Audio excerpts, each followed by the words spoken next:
You Jake Sully? I'd like to talk to you about a fresh start on a new world. You'd be making a difference.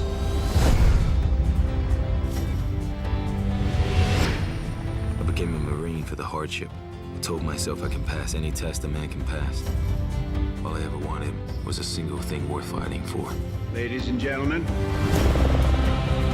you are not in Kansas anymore. You are on Pandora. You should see your faces.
Friends, if you're a fan of epic cinematic experiences and want to watch the legendary movie Avatar 2009 in English, make sure to like this video.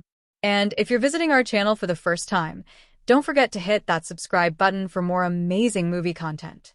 In today's video, we're diving deep into the iconic movie Avatar 2009. We'll talk about everything, from the storyline to where you can watch this masterpiece, all the interesting facts, and much more. I'll also share with you where you can stream Avatar or catch it on satellite channels. We'll cover the technical aspects of the movie, including the special effects, music department, and how Avatar revolutionized the world of filmmaking. I'll also give you a glimpse of the pre-production, filming process, and post-production. Of course, we'll discuss the movie's budget, box office success, and why it became the highest-grossing film of all time at that time. But that's not all. We'll also talk about the amazing cast and their performances, the unforgettable characters, and how Avatar created a world like no other. I'll also give you a brief review of the film's story, its powerful themes, and why it resonated with audiences worldwide. So, friends, make sure to stick around and watch this video till the end for all the details. Let's dive into the world of Pandora and explore Avatar 2009. Let's get started. Plot and narrative analysis of Avatar 2009. James Cameron's Avatar 2009 is a visually groundbreaking and narratively compelling epic that follows a classic hero's journey while incorporating deep ecological and anti-imperialist themes. The story unfolds in a conventional three-act structure, yet remains fresh due to its immersive world-building, character development, and emotional depth. While the narrative follows a linear progression, it employs moments of perspective shift that enrich the audience's understanding of the alien world of Pandora. Act 1. The Call to Adventure, Arrival on Pandora. The film opens in the year 2154, introducing Jake Sully, a paraplegic former Marine, who is unexpectedly chosen to replace his deceased twin brother in the Avatar program, a scientific and military initiative on the alien moon Pandora. Through this program, humans remotely control genetically engineered Gnostics human hybrid bodies, allowing them to explore and interact with the native Gnostics population. Jake, eager for a fresh start despite his disability, travels to Pandora, where he encounters the RDA, Resources Development Administration, a human corporate military entity exploiting the moon for the valuable mineral unobtainium. Dr. Grace Augustine, a passionate scientist, leads the Avatar program and is skeptical of Jake's involvement, recognizing that he lacks the necessary training and scientific knowledge. Meanwhile, Colonel Miles Quaritch, the brutal head of RDA security, offers Jake a deal: infiltrate the Gnostics, gain their trust, and report back with intelligence that will help the RDA displace them. Jake's first venture into Pandora's lush and dangerous wilderness in his Avatar form is a moment of awe and wonder. However, his journey takes an unexpected turn when he is separated from his team and is nearly killed by Pandora's fierce wildlife. In a crucial moment, he is saved by Neytiri, a skilled Gnostics warrior and the daughter of the Omaticaya clan's leaders. Initially hostile, Neytiri sees signs that Jake might have a greater purpose and brings him to her people. Act 2. Transformation and Conflict. Jake's journey with the Gnostics. At the heart of the second act lies Jake's integration into Gnostics culture. He begins learning their ways, customs, and spiritual connection to Pandora through the guidance of Neytiri. The Gnostics are deeply bonded with their environment, believing in Iwa, a life-giving force that connects all living beings. Jake gradually earns the clan's trust, going through rigorous training that involves hunting, connecting with a banshee, a flying creature known as an Ikran, and understanding the sacred tree of souls. As Jake becomes more involved with the Gnostics, he undergoes a profound transformation, not just physically but emotionally and philosophically. His initial mission to spy on them for Quaritch and the RDA begins to conflict with his growing admiration for their way of life. He finds himself increasingly torn between the world he came from and the one he is growing to love. One of the most significant turning points occurs when Jake completes the ritual of bonding with his Ikran, solidify his status as a true Gnostics warrior. This act also deepens his relationship with Neytiri, leading to a romantic bond between them. As they become mates, Jake's commitment to the Gnostics strengthens, setting up the inevitable clash between his two worlds. However, his deception is soon exposed when the Ardei, growing impatient, launches an aggressive operation to destroy the home tree, the Omatikea's sacred home, in order to access the unobtainium deposits underneath. The brutal attack, led by Quaritch, results in massive destruction and the death of Neytiri's father, Itukin. The devastation leaves Jake in turmoil, realizing that his loyalty must now fully lie with the Gnostics.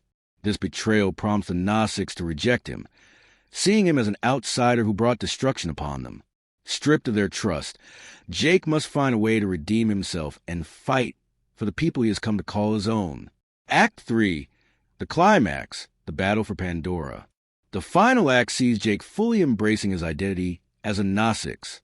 In a desperate bid to unite the scattered clans and fight back against the Ardei, he performs a legendary feat, taming Torek, the great Leonopteryx, a powerful flying predator that only the greatest of Gnostics warriors can ride. This act restores the Gnostics' faith in him, and they rally under his leadership. Jake, now reborn as Torek Makto, leads a massive counterattack against the Ardei forces. The battle is a visual and emotional spectacle, as Gnostics warriors, mounted on their Ikran and dire horses, face off against heavily armed human troops and mechanized amp suits. The battle turns in favor of the Gnostics when Pandora's wildlife, seemingly influenced by Iowa, joins the fight, overwhelming the Ardei's forces. The climactic duel between Jake and Quaritch encapsulates the film's central conflict. Jake, once a soldier of Earth, now fights for the world he has come to love, while Quaritch represents unchecked human greed and militaristic brutality. The fight is intense, with Neytiri delivering the final blow that kills Quaritch, saving Jake's life in the process. As the dust settles, the surviving humans are expelled from Pandora, and Jake fully embraces his new existence by permanently transferring his consciousness into his avatar body through the Tree of Souls. This marks his ultimate transformation from a human soldier to a true Gnostics, symbolizing his complete rejection of his old life and total immersion in Pandora's way of being. Themes and emotional impact. The narrative of Avatar follows a tried-and-true structure reminiscent of classic epics like Dances with Wolves and Pocahontas, but stands out due to its emotional depth and world-building. Colonialism and environmentalism. The film serves as an allegory for real-world historical events where indigenous cultures have been displaced by imperialist forces. The exploitation of Pandora's resources mirrors the destruction of Earth's environment. Identity and transformation. Jake's journey is one of self-discovery, as he transitions from a soldier of war to a protector of life, learning what it means to truly belong. Spiritual connection. The concept of Iowa and the Gnostics' deep bond with nature presents a stark contrast to human industrialism, emphasizing harmony over domination. The storytelling succeeds in immersing audiences not just through its breathtaking visuals, but through its deeply emotional and thematically resonant journey. By the end, viewers are left contemplating the balance between progress and preservation, making Avatar a timeless and thought-provoking cinematic experience. Character development in Avatar 2009. James Cameron's Avatar is not only a visual spectacle, but also a story driven by strong character arcs. The film's main characters are layered and undergo meaningful growth, particularly protagonist Jake Sully, whose transformation is central to the film's narrative. The relationships between the characters, their motivations, and their individual journeys shape the overall story, reinforcing the film's themes of identity, belonging, and resistance against exploitation. Jake Sully, from outsider to warrior. At the heart of Avatar is Jake Sully, a paraplegic former Marine who begins his journey as an outsider, both in the human and Gnostics worlds. Initially, he is merely a replacement for his deceased twin brother in the Avatar program, chosen not for his scientific expertise, but because his DNA matches the Avatar body that was originally designed for his brother. This makes him an anomaly, a man given an opportunity not through skill or merit, but by circumstance. Early motivations, a man seeking purpose. Jake's initial goal is purely selfish. He sees the Avatar program as a second chance at life, allowing him to walk again in his Avatar body. However, he also agrees to spy on the Gnostics for Colonel Quaritch, seduced by the promise of having his real legs restored. At this stage, Jake is an observer rather than an active participant in Pandora's culture, driven more by curiosity and duty than by genuine interest. Transformation, learning the ways of the Gnostics. As Jake undergoes training under Neytiri's guidance, he starts seeing the world through the Gnostics' perspective. He learns their customs, bond with Pandora's wildlife, and gradually internalizes their spiritual connection to Iowa. The moment he tames his Ikran Banshee is a pivotal turning point. It signifies his growing integration into the Gnostics' way of life and his willingness to abandon his human identity. However, his greatest moment of change occurs when the RDA destroys Home Tree, resulting in the deaths of many Gnostics, including Neytiri's father. At this point, Jake realizes he's been a pawn in the humans' exploitation of Pandora. His shift from a spy to a revolutionary is complete when he bonds with Torek, the legendary flying predator. By doing so, he reclaims his honor and earns the trust of the Gnostics again. Final transformation, becoming a true Gnostics. Jake's ultimate transformation is sealed when he permanently transfers his consciousness into his avatar body through the Tree of Souls, forsaking his human identity altogether. By the end, he is no longer a Marine following orders, but a warrior who fights for the people he has come to love. His arc follows the classic hero's journey, starting as an outsider, undergoing trials, experiencing loss, and emerging as a leader. Neytiri, the guide and guardian. As the daughter of the Omadikeya clan's leaders, Neytiri is a skilled warrior and a devoted protector of her people. She is initially skeptical of Jake, seeing him as an ignorant outsider who does not belong in Pandora. However, her perspective begins to change when she notices signs from Iowa, suggesting that Jake might have a greater purpose. The mentor role. Neytiri takes on the role of Jake's teacher, instructing him in Gnostics customs, language, and survival skills. Her role is pivotal because she serves as the bridge between the audience and Pandora's world. Through her teachings, the audience, like Jake, learns about the interconnectedness of life on Pandora and the deep spiritual connection the Gnostics share with their environment, romantic arc, and emotional growth. As Neytiri and Jake spend time together, their relationship deepens into love. Unlike Jake, Neytiri never undergoes a fundamental transformation. Her beliefs and values remain consistent throughout the film. However, she experiences emotional growth, particularly in how she perceives Jake. By the climax, Neytiri fully accepts him not just as a Gnostics warrior, but as her mate, marking the moment where she fully trusts him with her people's future. Her most significant moment comes in the final battle, where she saves Jake from Colonel Quaritch, delivering the fatal arrow that ends the Colonel's life. This act cements her as a fierce defender of Pandora and reinforces her role as a warrior protecting her home. Colonel Miles Quaritch, the unyielding antagonist. Colonel Miles Quaritch serves as the film's primary antagonist, embodying militarism, corporate greed, and human arrogance. Unlike Jake and Neytiri, Quaritch does not experience personal growth or transformation. Rather, he remains steadfast in his belief that the Gnostics are obstacles to be eliminated, a one-dimensional villain or a strong symbol. While Quaritch lacks a dynamic character arc, his function in the story is clear. He represents unchecked imperialism and human destruction of nature. His unwavering commitment to the RDA's mission makes him a formidable foe, as he is relentless in his pursuit of controlling Pandora. His character is defined by militaristic mindset. He sees Pandora as a hostile environment that must be conquered rather than respected. Disregard for indigenous life. He dismisses the Gnostics as savages, viewing them as obstacles to progress. Physical resilience.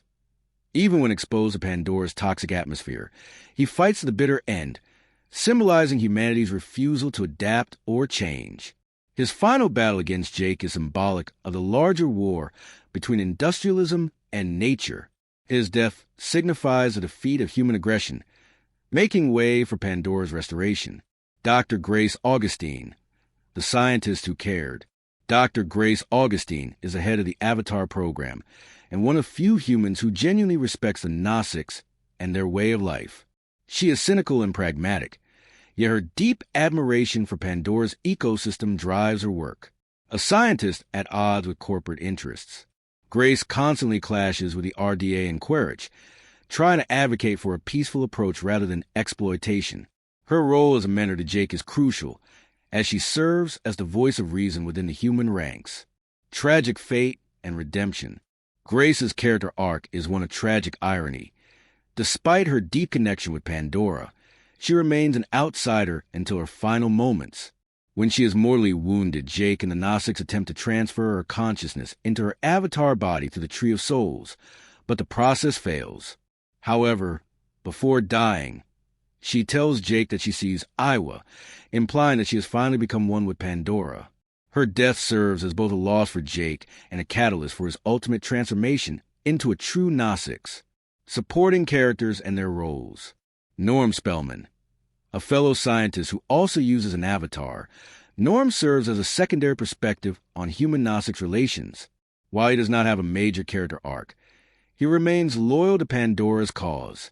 Parker Selfridge, the corporate administrator of the RDA, Selfridge represents the capitalist exploitation of Pandora. Unlike Quaritch, he is not overtly villainous but remains complicit in the destruction.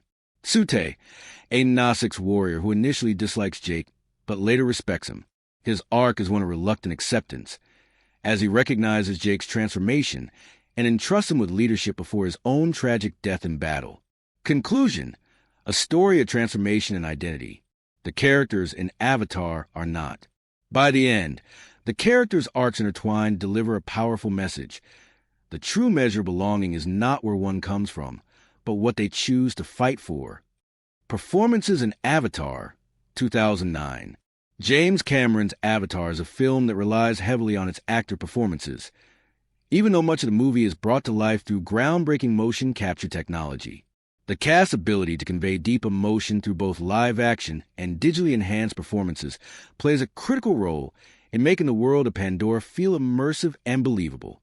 While the visual spectacle is one of the film's most celebrated aspects, the performances add layers of emotional depth and authenticity, ensuring that the audience remains invested in the characters' journeys.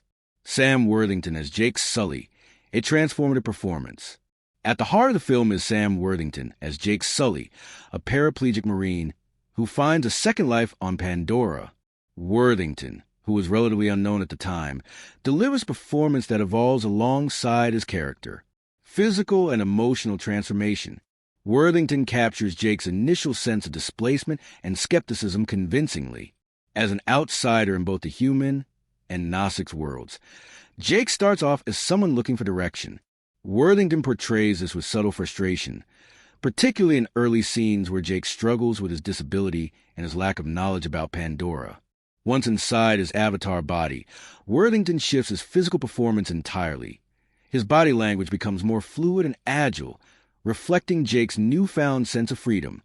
The sheer joy he expresses when first running through Pandora's forest is infectious, making the audience feel his exhilaration. As Jake grows into his role as a warrior, Worthington adds confidence and authority to his performance. His emotional connection with Neytiri, Zoe Saldana, strengthens, and by the climax, he fully embodies a leader willing to sacrifice everything for Pandora.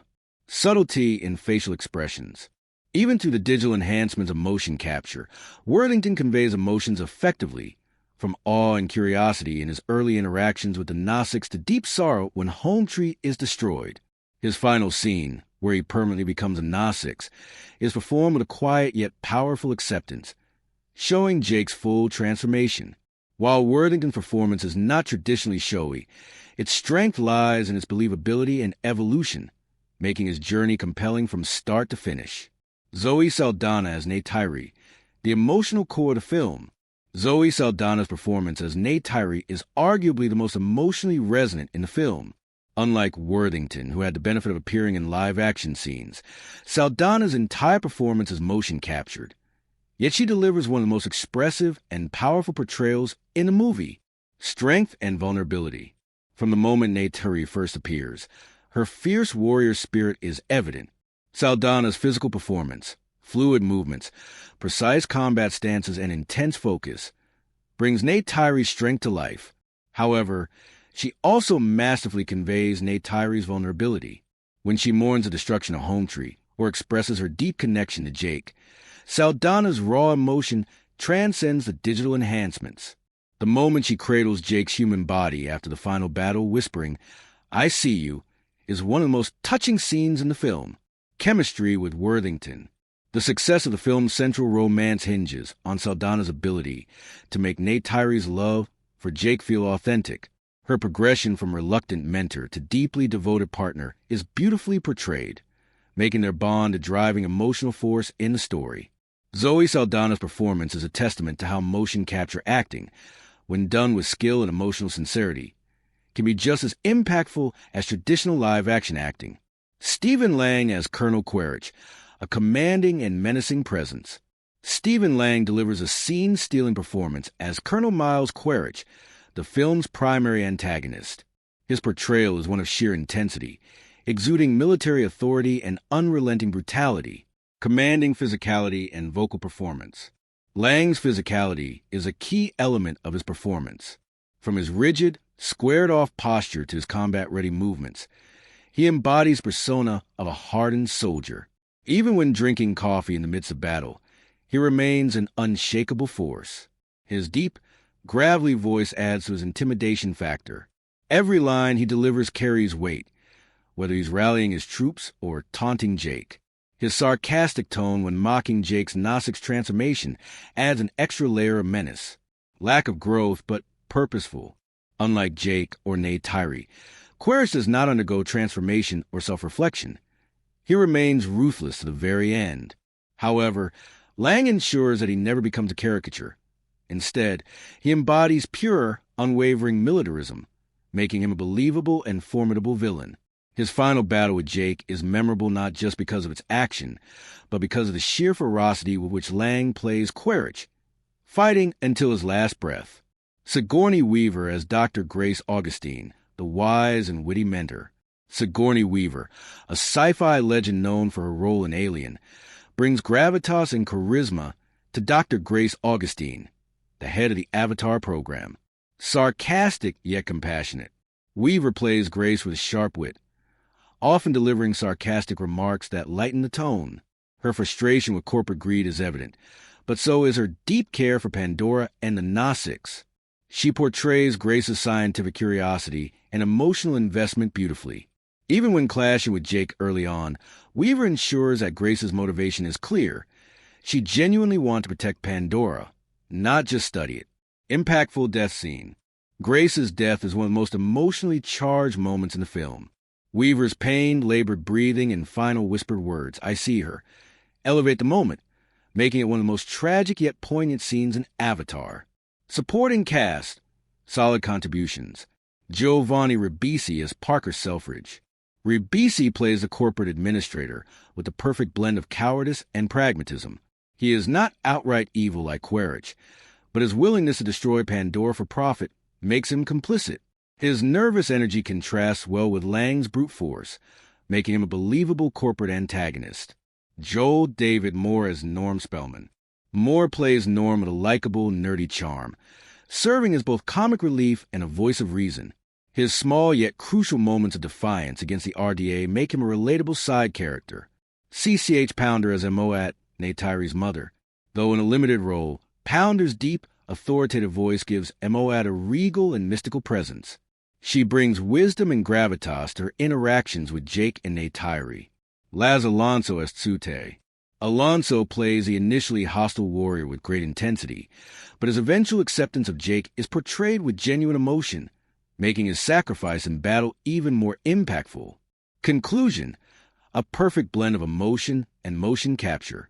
While Avatar is known for its technological advancements, the film's emotional core comes from its actors. Sam Worthington's transformation, Zoe Saldana's raw emotion, Stephen Lang's commanding villainy, and Sigourney Weaver's wise mentorship all contribute to a rich and compelling cinematic experience. The performances ensure that Avatar is not just a visual marvel, but filmed with real heart and depth, allowing audiences to connect with the characters beyond their digital exteriors.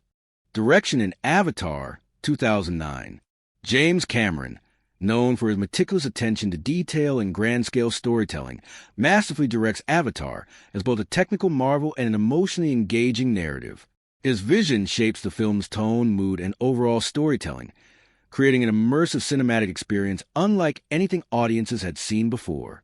Cameron's ability to blend cutting-edge technology with deeply human themes results in a film that is as visually stunning as it is emotionally compelling. James Cameron's vision, a fusion of spectacle and storytelling. Cameron approached Avatar not just as a sci-fi epic, but as an exploration of themes rooted in environmentalism, indigenous rights, and human identity. His direction ensures that these themes remain central to the story, despite the film's breathtaking action sequences and visual grandeur, world building, and immersion. From the moment Avatar begins, Cameron transports the audience into the world of Pandora. The planet is not just a backdrop, but an integral part of the storytelling, and Cameron ensures that every frame reinforces its rich ecosystem and spiritual connection. The use of sweeping aerial shots and long takes allows the audience to soak in Pandora's beauty, making it feel tangible and alive. Cameron's decision to shoot the film using 3D technology and motion capture enhances the immersion, giving the world an unprecedented sense of depth and realism. Blending science fiction with emotional depth. Many sci-fi films prioritize world building at the expense of character depth, but Cameron balances both seamlessly. He crafts an emotional core around Jake's transformation, Neytiri's internal struggle, and the Naasik's plight against human exploitation. The film's tone fluctuates between awe, tension, romance, and action, keeping audiences emotionally engaged while maintaining the grandeur of an epic sci-fi adventure. Unique stylistic choices that enhance the experience. Innovative use of motion capture and 3D technology. Cameron revolutionized motion capture by directing performances in real time through a virtual camera system, allowing him to see CGI environments and characters live while working with actors. Unlike traditional films where actors perform against green screens, Cameron's approach enabled them to interact naturally within Pandora's setting, resulting in more organic performances. His use of stereoscopic 3D was groundbreaking, making the audience feel like they were truly inside Pandora, rather than just watching a film. Symbolic and thematic shot composition. Cameron's cinematography reinforces the film's key themes in subtle yet powerful ways. The contrast between human and Naasik's perspectives. Early shots of Pandora are often framed through Jake's human eyes, monitors, windows, or cameras, reinforcing his outsider status. As he integrates into Naasik's society, the camera shifts to fluid, handheld movements, mirroring his newfound connection to nature. Nature versus industrialism. The towering machines of the RDA are always filmed in harsh mechanical angles, emphasizing their cold, intrusive presence. Conversely, Pandora's landscapes are often shot with wide, flowing camera movements, highlighting their organic beauty. Jake's transformation. At the start, Jake is often isolated in the frame, reinforcing his detachment from both the human and Naasik's worlds. As the film progresses, he is increasingly framed within the Naasik's community, visually representing his evolution. Pacing, a balanced rhythm between action and emotion. Despite its 162-minute runtime, Avatar never feels sluggish. Cameron maintains tight pacing by seamlessly weaving together action, exploration, and character-driven moments. Key pacing techniques. Gradual immersion into Pandora. Instead of bombarding the audience with information, Cameron introduces Pandora's flora, fauna, and customs organically through Jake's training with Neytiri. This slow build-up allows the world to feel immersive rather than overwhelming. High-stakes midpoint destruction of Home Tree. The film's narrative reaches a turning point at the halfway mark, when Quaritch orders the destruction of Home Tree. This catastrophic event propels Jake into full rebellion mode, marking a shift in the film's tone from exploration to conflict. Intensifying action sequences. Cameron expertly increases tension as the climax approaches. The final battle sequence is a masterclass in action filmmaking, balancing large-scale destruction with intimate, character-driven moments, e.g., Neytiri avenging her father, Jake confronting Quaritch. Narrative vision and emotional payoff. Classic storytelling structure with a fresh sci-fi twist. Cameron structures Avatar around the hero's journey, a narrative formula seen in classics like Star Wars and Dances with Wolves. However, he reinvents it with an alien setting that feels deeply authentic, themes of ecological balance and indigenous resistance, a protagonist who literally transforms species, emotional highs and lows, wonder and discovery. Jake's first experience in his avatar body is played with sheer childlike wonder, making the audience feel his newfound freedom, romance, and heartache. Jake and Neytiri's love story is developed gradually, making their bond feel earned and believable. Loss and triumph. The destruction of Home Tree is gut-wrenching, while the final victory over the RDA is uplifting, delivering a satisfying emotional arc. Final thoughts. A director at the peak of his powers. James Cameron's direction in Avatar is a testament to his mastery of blockbuster filmmaking. He combines technological innovation, emotional storytelling, and thematic depth to create a film that is not just a visual spectacle, but a deeply immersive cinematic experience. His ability to make a CGI-driven world feel as real and emotionally resonant as any live-action setting is what sets Avatar apart as one of the most groundbreaking films in modern cinema. Cinematography in Avatar, 2009. James Cameron's Avatar is a cinematic spectacle that revolutionized filmmaking through its groundbreaking use of virtual cinematography, stereoscopic 3D, and motion capture technology. The film's director of photography, Mauro Fiore, played a crucial role in shaping the film's visual identity. Through dynamic camera angles, atmospheric lighting, and immersive framing, the cinematography enhances the film's storytelling, reinforcing its themes of exploration, transformation, and environmentalism. Every frame is meticulously crafted to create a visually breathtaking and emotionally immersive experience. Camera angles, perspective, and storytelling. Fluid, immersive camera work. Avatar was shot using a virtual camera system, allowing James Cameron to control the camera in a real-time digital environment. This created a level of dynamism and realism rarely seen in CGI-heavy films. The camera often floats and glides through Pandora, mimicking the experience of exploration and discovery. This technique aligns the audience with Jake Sully's perspective, making his journey feel deeply personal. Shifts in perspective. Human versus Nausicaa. Cameron uses camera placement to contrast the perspectives of humans and the Nausicaa, reinforcing the film's themes of colonialism and environmentalism. Human's perspective. The camera is often static or framed through monitors, security feeds, and sterile laboratory environments. This creates a sense of detachment, highlighting how humans view Pandora as a resource rather than a living world. Nausicaa's perspective. When Jake integrates into the Nausicaa culture, the cinematography becomes more fluid and natural, with handheld movements and wide, sweeping shots that immerse the viewer in Pandora's beauty. Close-ups and emotional intensity. The film frequently employs close-ups during key emotional moments, particularly in motion-captured Nausicaa characters. This is essential because facial expressions are crucial in selling the realism of digital characters. The intimacy of close-ups enhances Jake's connection with Neytiri, Grace's moment of sacrifice, and Quaritch's menacing intensity. Lighting, enhancing atmosphere and emotion. The duality of light, nature versus industry. Pandora's bioluminescence. One of the film's most breathtaking visual elements is the glowing flora and fauna of Pandora. The soft, ethereal lighting creates a mystical, dreamlike atmosphere, reinforcing the idea that Pandora is a living, breathing entity. Human technology's coldness. In stark contrast, the human-operated RDA base is bathed in harsh, sterile lighting, emphasizing the cold, industrial nature of their presence on Pandora. The lighting choices visually communicate the clash between corporate greed and ecological harmony. Night scenes and bioluminescence. Pandora's bioluminescent jungle is a masterclass in cinematic lighting. The glowing plants, illuminated ground, and neon-colored wildlife create a surreal and hypnotic setting. The scene where Neytiri introduces Jake to the bioluminescent forest is one of the most visually striking moments, using light to symbolize enlightenment and acceptance into Nausicaa culture. Fire and destruction. When the RDA attacks Home Tree, the use of orange fire contrasting against blue Nausicaa skin create a visually jarring and emotional contrast.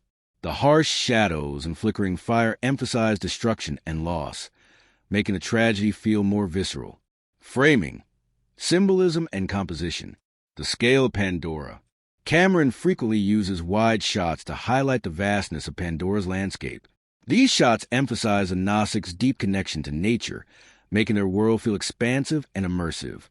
The Hallelujah Mountains, with their floating rock formations, are framed with epic grandeur, reinforcing the mythical beauty of Pandora. Jake's transformation reflected in framing. Early in the film, Jake is often framed alone or surrounded by machines, highlighting his isolation and lack of belonging. As he integrates into Gnostic society, he is increasingly framed within group shots, symbolizing his growing connection with Neytiri and the Omadike clan.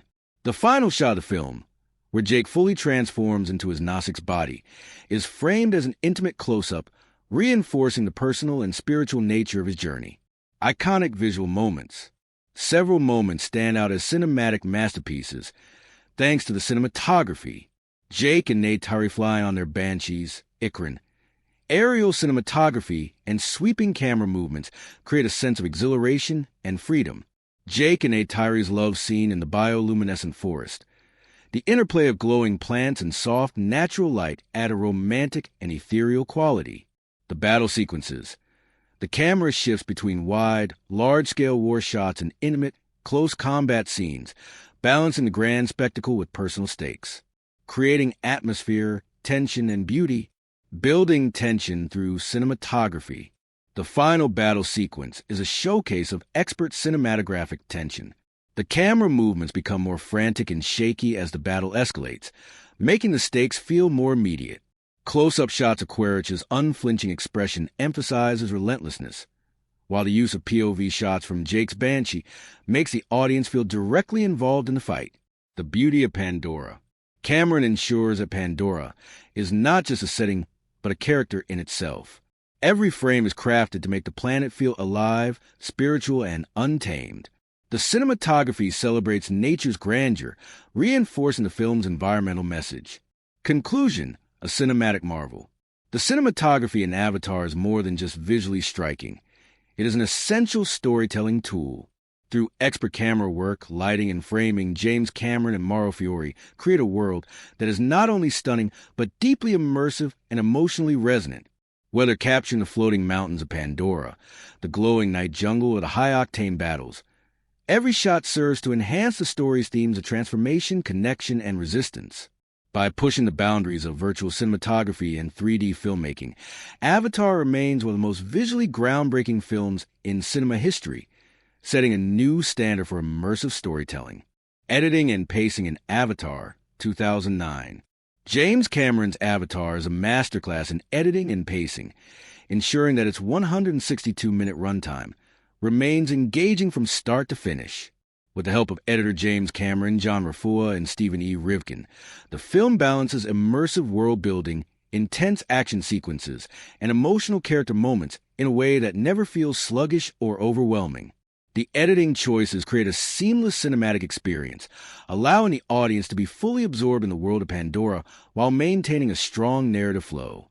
Editing, smooth transitions, and narrative flow. The editing style of Avatar is fluid, immersive, and efficient, with a strong focus on maintaining narrative clarity. Cameron and his team use a variety of techniques to ensure smooth storytelling, avoiding unnecessary cuts while emphasizing visual storytelling. Seamless transitions between worlds. One of the most impressive aspects of Avatar's editing is the smooth transition between the human world and the Gnostic's world. The film frequently shifts between Jake's human body in the RDA base and his avatar body in the Gnostic's environment. Instead of using jarring cuts, the editing softens these transitions through the use of fade-ins, dissolves, and match cuts. When Jake wakes up in his avatar for the first time, the transition is made seamless by cutting from the sterile lab setting to the vibrant, living world of Pandora, symbolizing his growing connection to the Gnostics. Parallel editing, dual perspectives. Throughout the film, parallel editing is used to contrast the Gnostics and human perspectives. For example, cutting between the humans planning Home Tree's destruction and the Gnostics unaware of the impending attack builds dramatic irony and tension.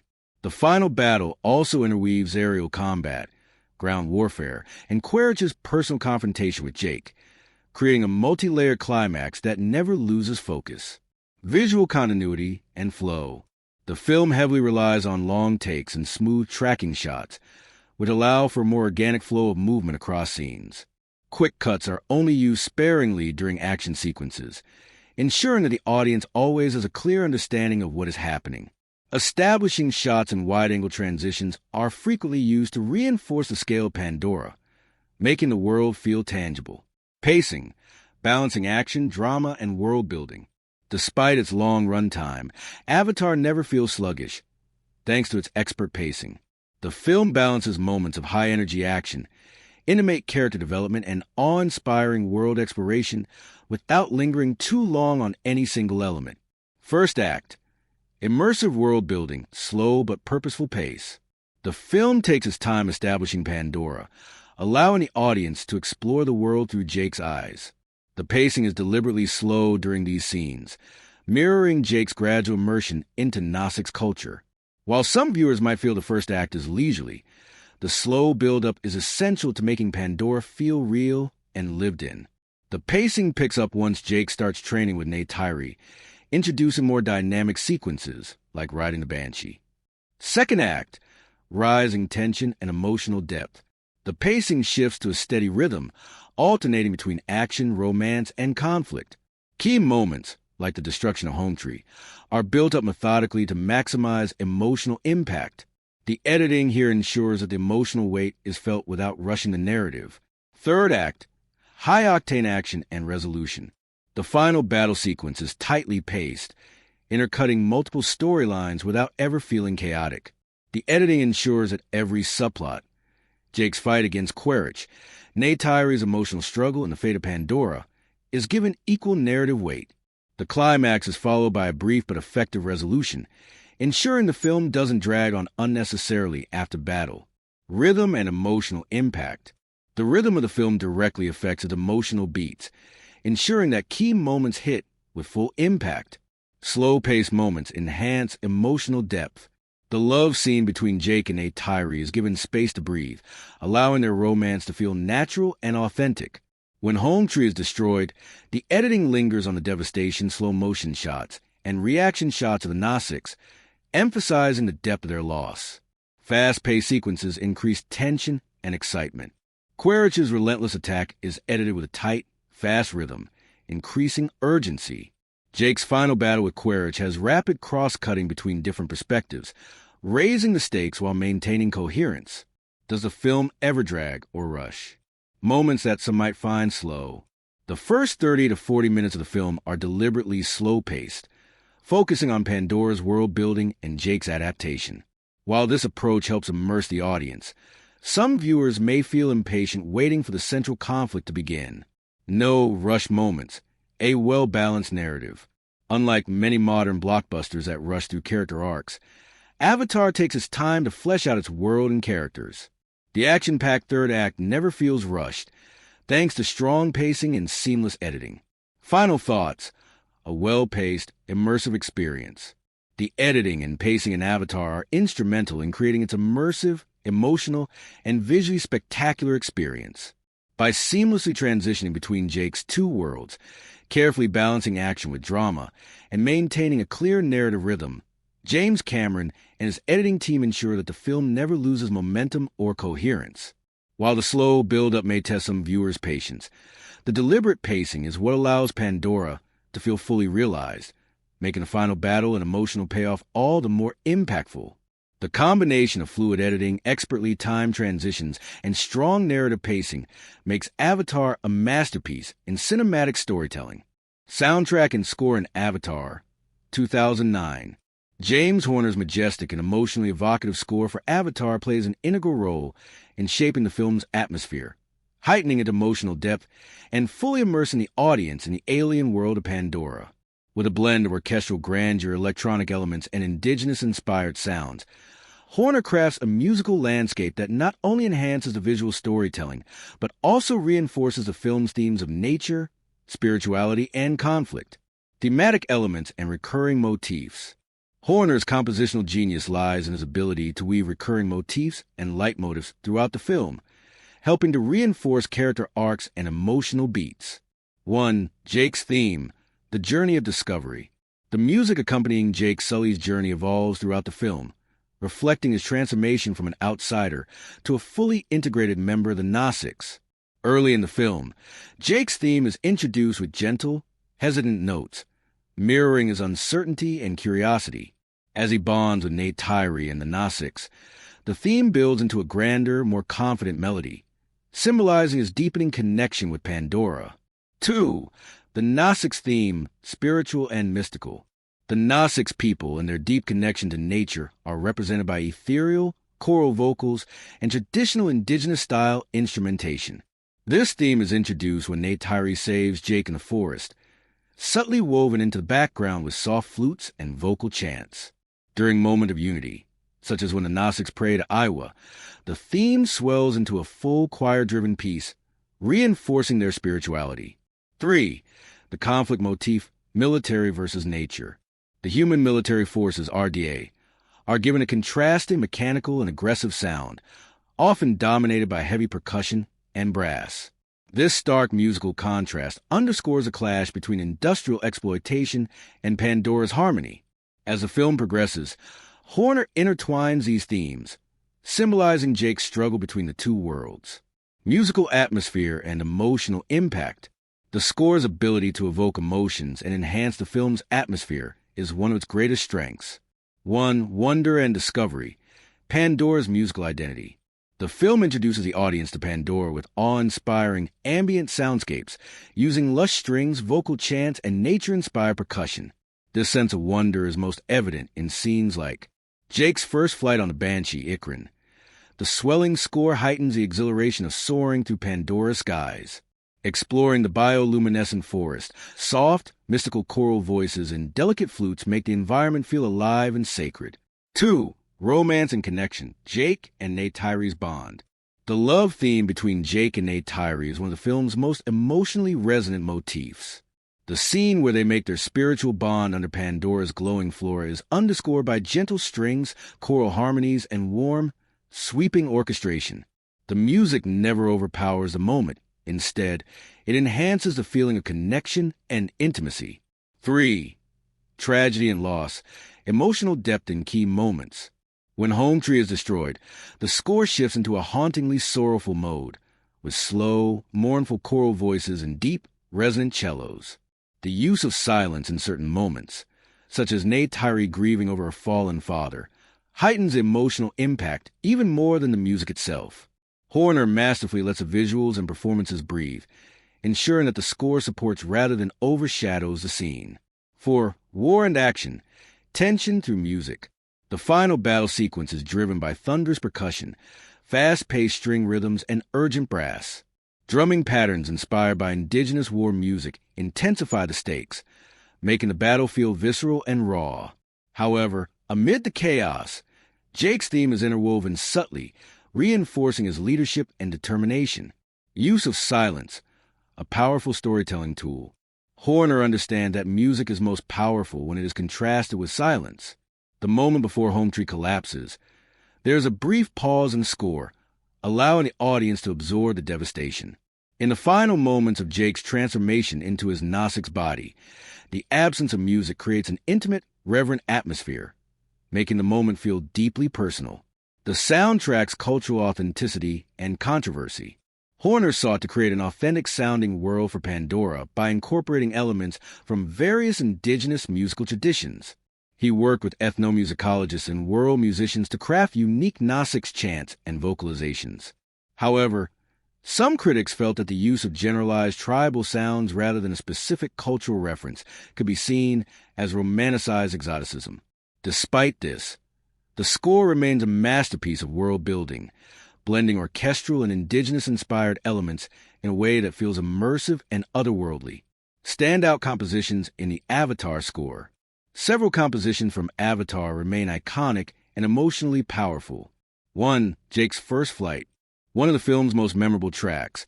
This piece swells with orchestral grandeur as Jake bonds with his Ikran and flies for the first time. The rising tempo and layered instrumentation perfectly capture the sense of freedom and exhilaration. 2. Becoming One with the People, a moving piece that underscores Jake's growing connection to the Gnostics. The combination of choral harmonies and light percussive rhythms creates a feeling of belonging and spiritual awakening. 3. War, a high-intensity composition that drives the climax of the film, featuring heavy percussion, urgent brass, and rhythmic string patterns. This track is relentless and dramatic, mirroring the intensity of the battle between the Gnostics and the RDA. 4. I See You, end credit song by Leona Lewis. This song serves as Avatar's equivalent to My Heart Will Go On from Titanic, delivering an emotional, vocal-driven conclusion. While it wasn't as globally iconic, it captures the film's themes of love, unity, and transformation. Final thoughts: a masterful and immersive score. James Horner's soundtrack for Avatar is an essential part of what makes a film so emotionally powerful and immersive. Through recurring motifs, a blend of orchestral and indigenous-inspired sounds, and expertly placed silence, the score elevates the storyteller without overshadowing it. From awe-inspiring moments of discovery to tragic losses and intense battles, the music seamlessly enhances every scene's emotional weight. Despite some criticisms about its generic tribal influences, the score remains one of the most beautifully crafted and thematically rich film soundtracks in modern cinema. Ultimately, Horner's work ensures that Avatar is not just a visual masterpiece, but an auditory one as well, creating a fully realized world where music is as vital as the stunning landscapes of Pandora. James Cameron's Avatar, 2009, explores a multitude of deep themes and messages that resonate far beyond its stunning visuals and groundbreaking technology. At its core, the film is an allegory that critiques colonialism, environmental destruction, militarism, and the ethical dilemmas surrounding corporate greed. These themes are interwoven throughout the narrative, effectively communicated through the film's immersive world-building, character arcs, and symbolism. Colonialism and indigenous struggles. One of the most prominent themes in Avatar is a critique of colonialism and its devastating effects on indigenous cultures. The RDA, Resources Development Administration, a corporate military force from Earth, invades Pandora in pursuit of the valuable mineral unobtainium, mirroring real-world historical conquests where native lands were exploited for profit. The Nasics, the indigenous inhabitants of Pandora, represent various indigenous groups that have historically faced oppression, displacement, and cultural erasure at the hands of technologically superior invaders. The film draws clear parallels to historical and contemporary issues, such as the colonization of the Americas, the forced removal of Native American tribes, and the exploitation of natural resources in developing countries. By portraying the Nasics as deeply spiritual and harmonious with nature, the film contrasts their way of life with the reckless destruction caused by human greed. This message is effectively delivered through protagonist transformation. Jake Sully, initially a pawn of the colonizers, gradually comes to understand and embrace the Nasics' way of life. His journey mirrors that a colonizer-turned-ally, a narrative that challenges audiences to reconsider their perspectives on historical and modern-day injustices, environmentalism, and the exploitation of nature. Another significant theme in Avatar is environmental conservation and the consequences of exploiting natural resources.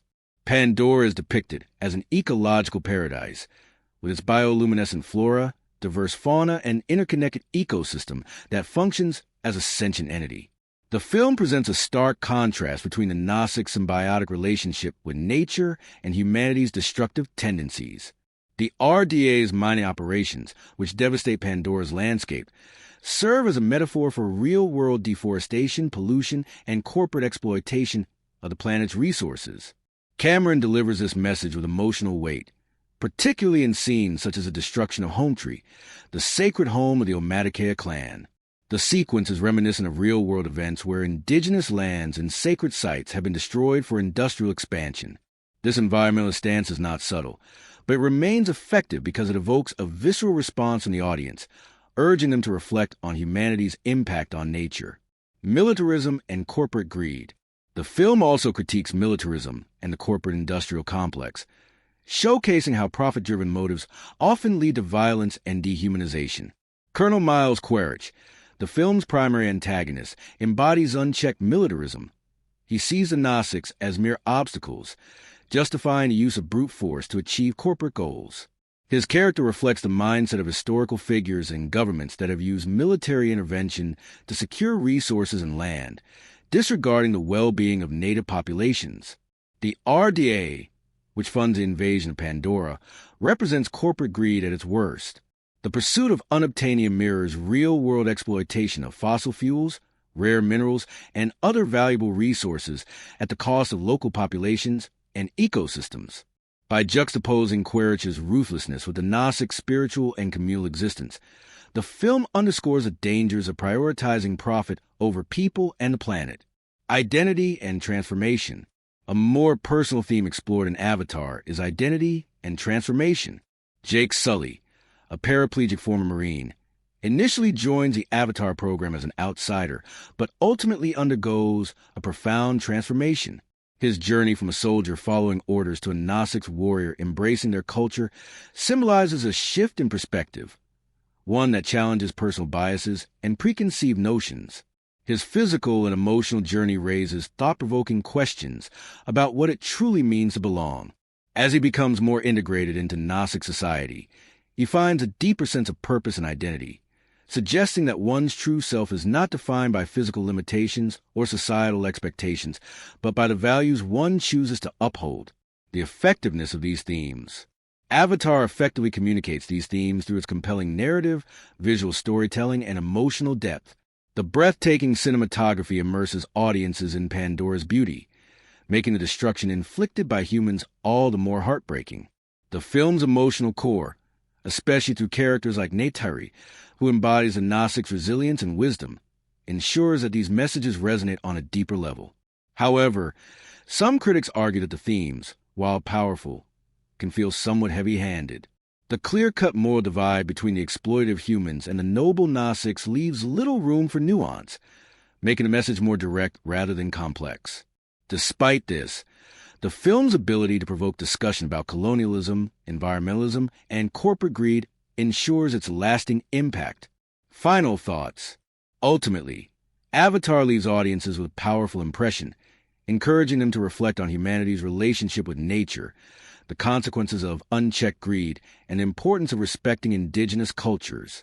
Whether through its allegorical storytelling or its stunning visual spectacle, the film succeeds in delivering thought-provoking ideas that remain relevant in today's world. Visual effects and CGI in Avatar. James Cameron's Avatar, 2009, is widely regarded as a groundbreaking achievement in visual effects and CGI, revolutionizing the way digital technology is used in filmmaking.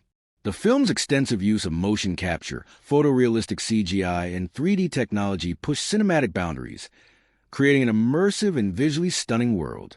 The seamless integration of these effects played a crucial role in bringing the fictional planet of Pandora to life, ensuring that audiences were fully engaged rather than distracted. Blending CGI with the film's world. One of Avatar's greatest strengths is how naturally the visual effects blend with its world. Unlike many CGI-heavy films where digital elements often feel detached from live-action components, Avatar achieves an unparalleled level of realism. This is largely due to the advancements made in motion capture technology, which allowed the actor performances to translate seamlessly onto their Gnostics counterparts. The nuanced facial expressions, body language, and emotional depth conveyed through CGI characters make them feel authentic rather than artificial. Pandora itself is a visual marvel, with every element of its environment, from the bioluminescent forest to the floating Hallelujah Mountains, designed to feel tangible and lived in. The lighting, atmospheric effects, and intricate textures help the digital landscapes merge naturally with the film's narrative, creating an immersive experience that feels more like a real location than a computer-generated environment. Enhancing immersion versus causing distraction. The visual effects in Avatar serve to enhance immersion rather than distract from the story. Every aspect of the CGI is meticulously crafted to draw viewers into Pandora's world. The lush jungles, otherworldly creatures, and dynamic action sequences make audiences feel as though they are experiencing the events firsthand rather than merely watching a film. One of the most effective uses of CGI is in the depiction of the Gnostics. Unlike other films that feature CGI humanoid characters with an unnatural, uncanny valley effect, Avatar achieves a level of realism that makes the Gnostics feel organic. Their skin texture, muscle movements, and facial expressions are incredibly lifelike, preventing any disconnect between them and the human characters. Additionally, the film's use of 3D technology was revolutionary at the time. Unlike many movies that use 3D as a gimmick, Avatar employs it as a storytelling tool, adding depth and dimension to Pandora's landscapes. The floating seeds of the Tree of Souls, the vastness of the planet's ecosystem, and the aerial battles all benefit from the immersive nature of 3D, making audiences feel like they are truly inside the world of the film. That being said, some critics have argued that the film's overwhelming use of CGI may, at times, overshadow the emotional depth of the story. While the visuals are undeniably spectacular, there are moments when their sheer magnitude can be distracting. However, this is a minor criticism, as the film's ability to blend action, emotion, and world-building ultimately keeps viewers engaged rather than overwhelmed. Practical effects versus digital execution. Unlike many science fiction and fantasy films that rely on a mix of practical effects and CGI, Avatar is almost entirely a digital production. Traditional sets were minimal, with most of the film shot using performance capture and virtual environments. The decision to rely so heavily on CGI was a bold one, but it proved to be a major success due to the advancements made in rendering technology and digital artistry. One key advantage of CGI in Avatar is the ability to create a fully realized alien ecosystem that would have been impossible to achieve through practical effects alone. The diverse wildlife, including the banshees, Ikran, and dire horses Pali, feel just as real as any practical animatronic creature, thanks to the meticulous animation and attention to detail. The way these creatures move, interact with their environment, and respond to their riders demonstrates the level of care put into their design. However, where Avatar does incorporate practical effects, it does so with precision.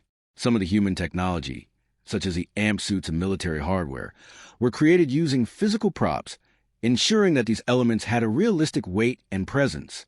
The combination of practical elements for human characters and full CGI for the Nausicaa further reinforces the contrast between the two species, emphasizing the film's overarching theme of technological dominance versus natural harmony. Final thoughts. Avatar set a new benchmark for CGI and visual effects, proving that digital filmmaking could create fully immersive worlds without feeling artificial. The visual effects blend naturally with the film's world, enhancing the storytelling rather than detracting from it. The motion capture performances, stunning landscapes, and intricate creature designs all contribute to an experience that remains visually impressive more than a decade after its release. By prioritizing realism and emotional depth in its digital execution, Avatar avoids the common pitfalls of CGI-heavy films, ensuring that its visuals are not just spectacle, but a key part of its narrative and thematic impact. While practical effects still have their place in filmmaking, Avatar demonstrates that, when executed with precision and artistry, digital effects can be just as immersive, if not more so, than traditional methods. Set design and locations in Avatar. James Cameron's Avatar 2009 is a masterclass in world building, with its set design and locations playing a crucial role in immersing audiences in the lush alien landscape of Pandora. Every aspect of the film's production design, from the vibrant jungles to the human military outposts, is meticulously crafted to enhance the story's depth and reinforce its central themes. By blending cutting-edge CGI with thoughtfully designed physical sets, the film creates an environment that feels both visually compelling and believable, creating a believable world. One of Avatar's most impressive achievements is its ability to transport audiences to a completely alien yet entirely immersive world. Unlike many science fiction films that rely on sterile, futuristic cityscapes or barren planetary landscapes, Avatar presents Pandora as a living, breathing ecosystem. The depth and detail of the settings make the planet feel like a real place with its own unique biology, physics, and culture. The film's production team, led by art director Robert Stromberg, designed Pandora's environments with extensive research into real-world ecosystems, ensuring that every plant, rock formation, and creature felt biologically plausible. The result is an environment that appears organic rather than artificially generated. Every aspect of the world is interconnected, reinforcing the Nausica's deep spiritual and symbiotic relationship with nature. From the lush rainforest to the floating Hallelujah Mountains, the film's settings showcase a striking blend of the familiar and the fantastical. The glowing flora, airborne seeds, and luminescent plants create a sense of wonder, while elements like waterfalls, dense canopies, and towering cliffs ground the landscape in recognizable terrain.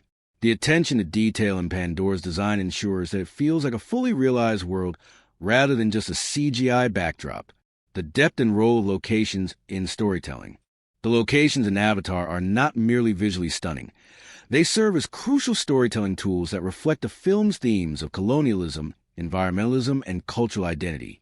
Each major setting carries symbolic weight, reinforcing the ideological and physical conflicts between the Gnostics and the invading human forces. 1. Home tree, a symbol of indigenous identity. Home tree, the massive tree that serves as the Omadakea clan's home, is more than just a dwelling. It represents a heart of their community, heritage, and spiritual connection to Pandora. Its towering presence and deep roots symbolize the strength of indigenous traditions and their deep ties to the land. The destruction of Home Tree by human forces is a powerful and heartbreaking moment in the film, mirroring real-world instances of forced displacement and environmental devastation. 2. The Hallelujah Mountains, a realm of spirituality and transformation. The floating Hallelujah Mountains, inspired by the karst formations of China's Zhangjiajie National Forest Park, serve as a mystical and breathtaking setting where Jake Sully undergoes his transformation. These gravity-defying mountains house the Banshee, Ikran, Rookery, where Gnostics warriors must form a bond with their flying companions. The act of taming a Banshee represents a rite of passage, marking Jake's deeper integration into Gnostics culture.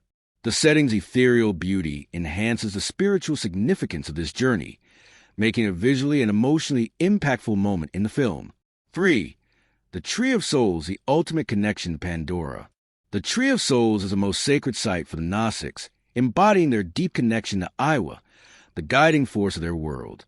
Its glowing tendrils and ethereal presence reinforce the film's themes of interconnectedness and the sanctity of nature. The location plays a pivotal role in the climax, as the Gnostics gather here to unite and resist human destruction, further emphasizing the cultural and spiritual weight embedded within the film settings. 4. Hell's Gate, a stark contrast to Pandora's natural beauty. Hell's Gate, the massive human military and industrial outpost, stands in stark contrast to the natural beauty of Pandora. Cold, metallic, and utilitarian, it represents human exploitation and corporate greed. The sterile, artificial nature of the base reinforces the disconnect between humans and the world they seek to control.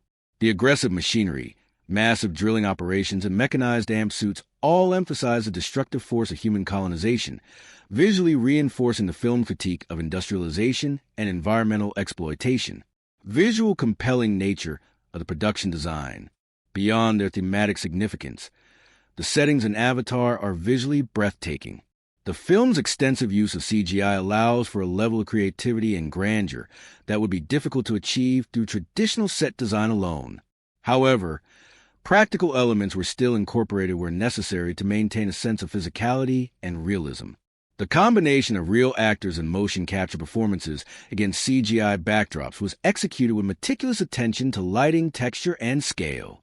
This blending of practical and digital elements prevents the environments from feeling artificial or disconnected from the characters. Cameron's use of 3D cinematography further enhances the depth and realism of these locations, drawing audiences deeper into Pandora's world. The film's color palette also plays a significant role in reinforcing the contrast between the natural world of Pandora and the industrialized presence of humanity.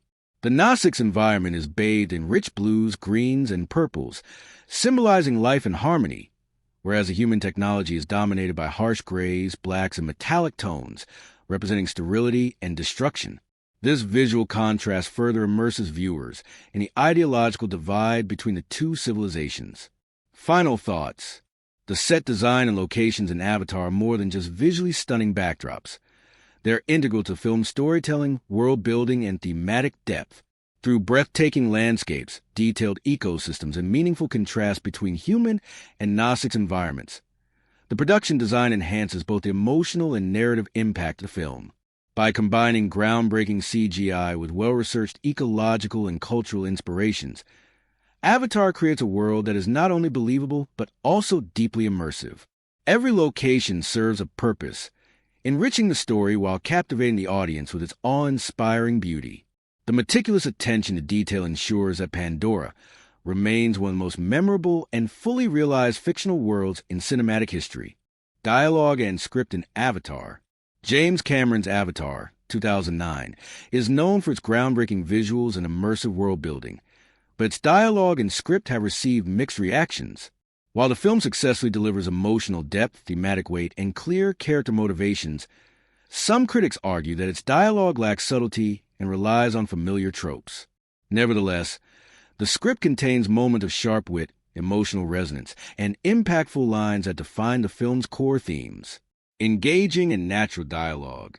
The dialogue in Avatar serves a functional purpose, efficiently conveying exposition, character dynamics, and emotional beats. Cameron structures a script in a way that makes it accessible to a broad audience, using clear and direct language rather than overly complex or philosophical dialogue. One of the script's strengths is its ability to balance human military and corporate jargon with the poetic and spiritual expressions of the Gnostics. The contrast between the two linguistic styles helps reinforce the ideological divide between the two civilizations. The Gnostic speech, while simple, carries a sense of wisdom and reverence for nature, whereas the human characters, particularly those in the RDA, speak in blunt, utilitarian terms, reflecting their materialistic and militaristic mindset. However, some lines, particularly from the human characters, lean toward cliché. Colonel Miles Quaritch's military bravado often relies on stereotypical tough guy expressions, such as, "You are not in Kansas anymore. You are on Pandora." While effective in setting the tone for the human presence on Pandora, lines like this do not break new ground. That said, these straightforward lines serve their purpose by making the film's conflict and stakes immediately clear to the audience. Emotional weight and impactful writing. Despite moments of predictable dialogue, Avatar delivers several emotionally resonant exchanges that enhance character relationships and deepen the story's impact. The script excels in key moments of transformation, particularly through Jake Sully's evolution from a disillusioned Marine to a fully accepted member of the Gnostics. Jake's inner monologues, delivered through his video logs, provide insight into his changing perspective. His early logs reflect skepticism and detachment, but as he grows closer to Neytiri and the Gnostics, his words become more introspective and conflicted. Everything is backwards now, like out there's a true world, and in here's a dream. This line encapsulates Jake's shifting allegiance and is one of the film's most defining moments. It signifies not only his personal transformation, but also a deeper philosophical realization about humanity's disconnection from nature. Neytiri's dialogue is another highlight of the script, often carrying emotional and spiritual weight. One of her most memorable lines occurs during the destruction of Home Tree, when she furiously confronts Jake. "You will never be one of the people." This moment delivers a raw emotional punch, emphasizing the depth of betrayal she feels after trusting him. It also underscores a broader theme of cultural belonging, as Jake struggles to bridge two worlds. The script also effectively conveys moments of mourning and loss. When Neytiri holds her dying father, Itukin, he offers her a final directive: protect the people. This brief but powerful line carries immense weight, reinforcing the Gnostics' resilience and importance of their way of life. Sharp wit and standout lines. Although Avatar is not known for its humor, the script does contain moments of sharp wit, particularly through characters like Trudy Chacon and Dr. Grace Augustine.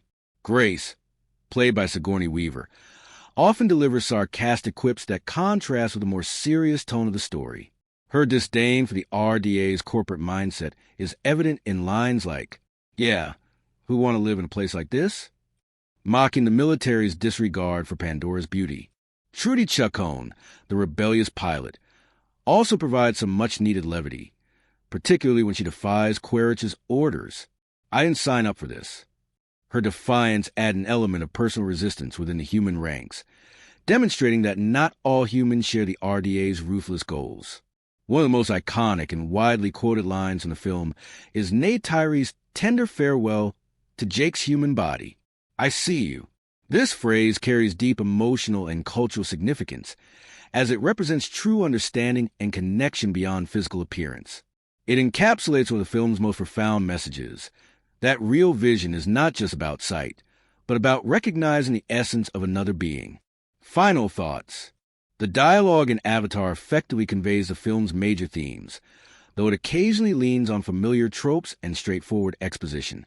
While some of the human characters' lines feel formulaic, the script shines in its emotional exchanges, particularly between Jake and Neytiri. Memorable lines like, "Everything is backwards now," like out there's a true world, and in here's a dream, and I See You have left a lasting impression on audiences, reinforcing the film's themes of transformation, connection, and cultural respect. Though Avatar may not be celebrated for its dialogue in the same way as its visual spectacle, the script successfully supports the story's emotional and thematic weight, ensuring that its messages resonate long after credits roll. Genre execution in Avatar. James Cameron's Avatar, 2009, is a blend of multiple genres, including science fiction, action-adventure, romance, and epic drama. While the film follows many traditional genre conventions, it also introduces fresh ideas through its groundbreaking visual storytelling and environmental themes.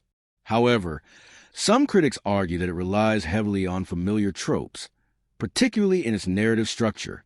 Despite this, Avatar successfully balances action, suspense, drama, and moments of subtle humor, creating a cinematic experience that feels both grand and emotionally compelling. Following or subverting genre conventions. At its core, Avatar adheres to many conventions of the science fiction and action-adventure genres. It features advanced technology, an alien world, a conflict between indigenous beings and human colonizers, and a hero's journey of self-discovery. However, the film also draws heavily from historical and mythological narratives, borrowing themes from stories of colonization, such as the European conquest of the Americas and the displacement of indigenous peoples. In terms of structure, the film closely follows the outsider becomes a savior trope, seen in films like Dances with Wolves, 1990, and The Last Samurai, 2003. Jake Sully, a former Marine, arrives on Pandora as an outsider, immerses himself in Nasik's culture, and ultimately becomes their greatest warrior and leader. While this narrative is effective, some critics argue that it reinforces a white savior trope, where an outsider integrates into a native society and plays a key role in their survival. Despite these familiar storytelling beats, Avatar subverts some expectations by making protagonists physically disabled at the start of the film. Jake's paralysis in his human form contrasts with the freedom he experiences in his Nasik's avatar, adding an extra layer of personal motivation to his transformation. The film also subverts the traditional military hero archetype by having Jake ultimately reject his human allegiance, fully embracing the Nasik's way of life. Another fresh aspect of Avatar's genre execution is its emphasis on environmental themes. While many sci-fi films explore dystopian futures or technological advancements, Avatar takes a different approach by focusing on the interconnectedness of life and the consequences of ecological destruction. This thematic depth distinguishes it from other action-driven blockbusters. Balancing action, suspense, humor, and drama. One of Avatar's strengths is its ability to balance multiple tones within its genre framework. The film seamlessly transitions between high-stakes action sequences, moments of awe and wonder, and emotionally charged dramatic beats. Action and suspense. As an action film, Avatar delivers exhilarating set pieces, particularly in its third act.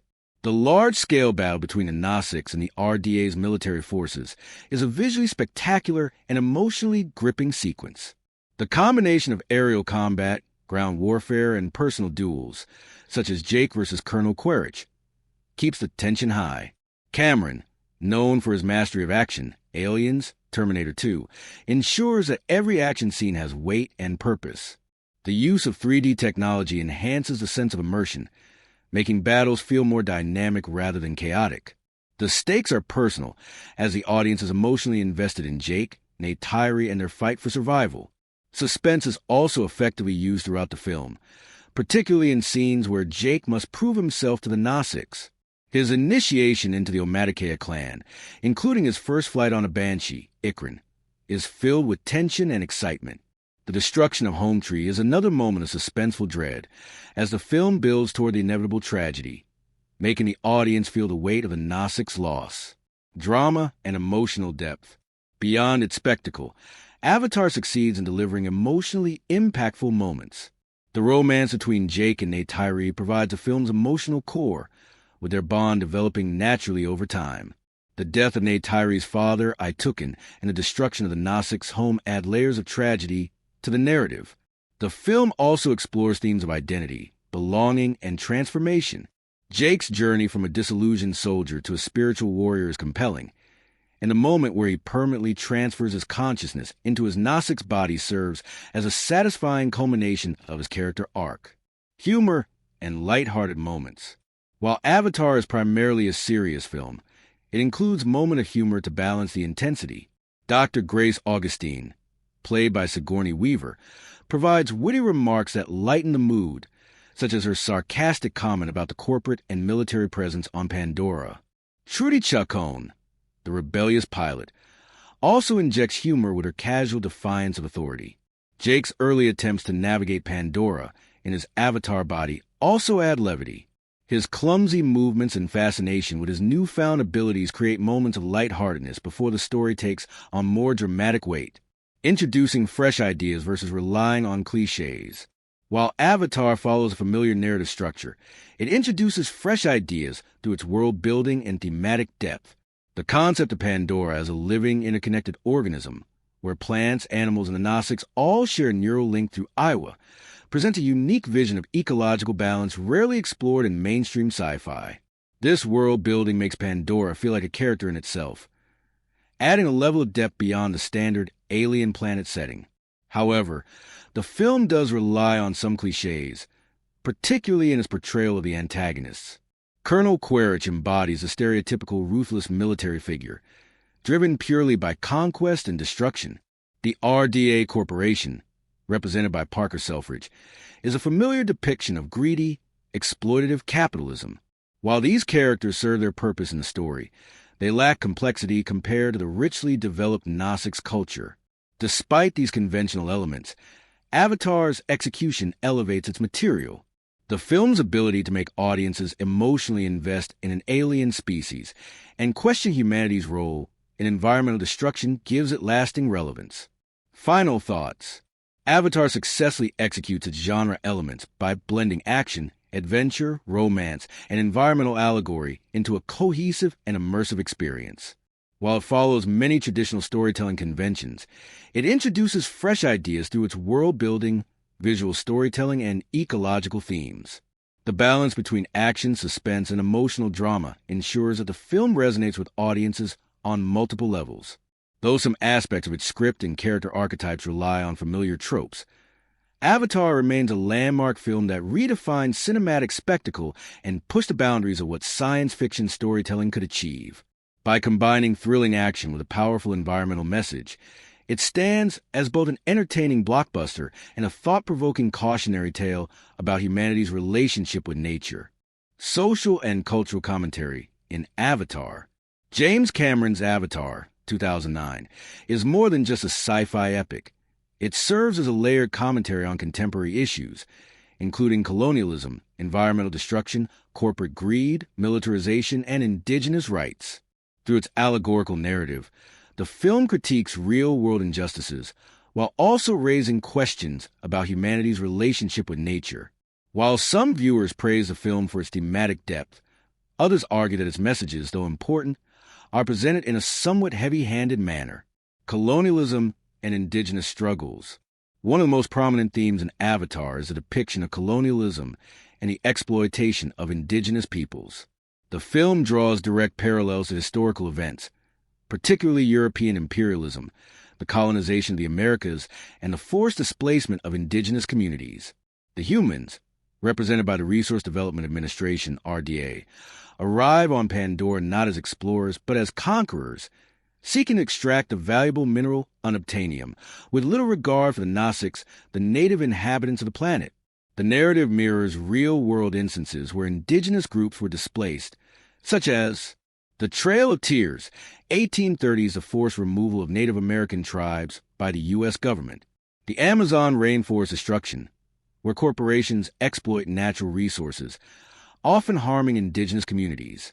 The European conquest of Africa, Asia, and the Americas, where foreign powers justify their dominance under the guise of civilizing native populations. The Gnostics' connection to their land, their spiritual beliefs, and their communal way of life highlight the film's respect for indigenous traditions. The destruction of Home Tree is a powerful moment that resonates with historical instances of forced displacement, showing the devastation caused when a dominant force prioritizes profit over people. However, Avatar has also been criticized for employing the white savior trope, where an outsider, Jake Sully, becomes the leader and savior of an indigenous people. While Jake's transformation into a Gnostic and his rejection of human imperialism align with the film's themes, some critics argue that it reinforces a problematic narrative in which indigenous people require outside intervention to achieve victory. Environmentalism and ecological destruction. The film presents a stark critique of environmental destruction, emphasizing the consequences of unchecked corporate greed. Pandora is depicted as a lush, thriving ecosystem, deeply interconnected through Iowa, a planetary consciousness that links all living beings. This concept reflects real-world ecological principles such as biodiversity, conservation, and the idea that harming one part in an ecosystem has far-reaching consequences. The RDA's ruthless exploitation of Pandora mirrors the real-life destruction of natural environments for industrial purposes. For example, deforestation in the Amazon rainforest for mining and agriculture, oil drilling in indigenous lands, often displacing local communities, the effects of climate change, driven by corporate interests and disregard for sustainability. Through characters like Dr. Grace Augustine, the film advocates for scientific understanding and coexistence with nature rather than exploitation. Grace's work with the Gnostics and her admiration for Pandora's interconnected biology symbolize the importance of respecting and preserving natural ecosystems. The destruction of Home Tree, in particular, serves as an emotional metaphor for the loss of sacred lands due to industrialization. It highlights how indigenous communities often bear the brunt of corporate expansion and government-backed economic interests. While the environmental message is clear and impactful, some critics argue that it is delivered in a somewhat blunt and unsubtle manner. Unlike films that explore ecological themes with more nuance, Avatar presents a black and white conflict. Humans as destroyers, the Gnostics as protectors, without delving deeply into the complexities of environmental policy, sustainable development, or internal conflicts within the human side. Corporate greed and militarization. The RDA, led by Parker Selfridge, embodies corporate greed and the prioritization of profit over ethical considerations. His character represents CEOs and policymakers who exploit natural resources without concern for environmental or human costs. His casual dismissal of the Gnostics' displacement as an unfortunate but necessary step toward mining unobtainium reflects real-world attitudes seen in industries like fossil fuels, deforestation, and global corporations seeking profits at the expense of marginalized communities. Colonel Quaritch, on the other hand, represents the militarization of corporate interests. His aggressive, trigger-happy approach to dealing with the Gnostics echoes the use of military force in historical and contemporary conflicts where governments and corporations collaborate to suppress resistance. The film critiques the privatization of military forces, as seen in conflicts involving security contractors, the destruction of local populations in war zones, as seen in events like the Vietnam War, the Iraq War, and various colonial uprisings, the dehumanization of the enemy, evident in how Quaritch and his soldiers see the Gnostics as obstacles rather than people. His famous line, "We will fight terror with terror," serves as a direct critique of real-world military interventions that justify destruction in the name of security and economic gain. The film does not offer much nuance in portraying the human military presence. The soldiers, aside from a few exceptions like Trudy Chacon, are mostly depicted as ruthless enforcers rather than individuals questioning their actions. Spirituality and connection to nature. The Gnostic spiritual beliefs, centered around Iowa, reflect real-world indigenous philosophies that emphasize harmony with nature. Their ability to physically connect with animals and trees through the neural cues is a visual representation of their deep relationship with the planet. This spirituality contrasts sharply with the human characters, who are largely disconnected from nature and reliant on technology. The film suggests that true wisdom comes not from technological advancement, but from understanding and respecting the natural world. Iowa functions as a metaphor for Gaia theory, the idea that the Earth is a self-regulating organism, and draws parallels to various spiritual traditions, such as Hinduism and Buddhism, which emphasize interconnectedness and the illusion of separation, Native American and other indigenous beliefs, which view nature as sacred and humanity as its guardian, pagan and animist traditions, which attribute spiritual significance to natural elements. While the film's portrayal of spirituality is visually and thematically compelling, some critics argue that it simplifies indigenous belief systems into a mystical, almost exoticized framework, making it feel more like a fantasy element rather than a nuanced exploration of real-world spirituality. Handling sensitive and complex topics. Avatar succeeds in addressing colonialism, environmental destruction, and corporate greed in a way that is accessible to a global audience. The film's emotional impact, particularly through the destruction of Pandora's natural beauty and the Nasik's suffering, ensures that its themes resonate with viewers. However, the film simplifies comp. A film's success in audience engagement is often measured by its ability to forge an emotional connection with viewers. When a film truly resonates, it doesn't just tell a story, it immerses the audience in an experience, eliciting a range of powerful emotions. The most memorable films linger in the mind of audiences long after credits roll, inspiring discussion, debate, and repeated viewings. Emotional resonance. A film that emotionally resonates with its audience is one that taps into universal human experiences: love, loss, hope, fear, triumph, or tragedy. Strong character development and well-crafted storytelling play a crucial role in achieving this connection. When an audience identifies with character struggles or joys, they become emotionally invested in the journey. A masterfully executed dramatic moment can bring audiences to tears, while a perfectly timed comedic sequence can provoke genuine laughter. For instance, in deeply emotional dramas, scenes of personal sacrifice, heartbreaking loss, or cathartic redemption can stir overwhelming feelings. Films like Schindler's List or The Green Mile leave audiences devastated yet profoundly moved, prompting deep reflection on morality and humanity. Conversely, heartwarming films such as The Pursuit of Happiness or Life is Beautiful inspire hope, showing resilience in the face of adversity. These emotional highs and lows are what make a film unforgettable. Strong reactions, laughter, tears, excitement, or shock.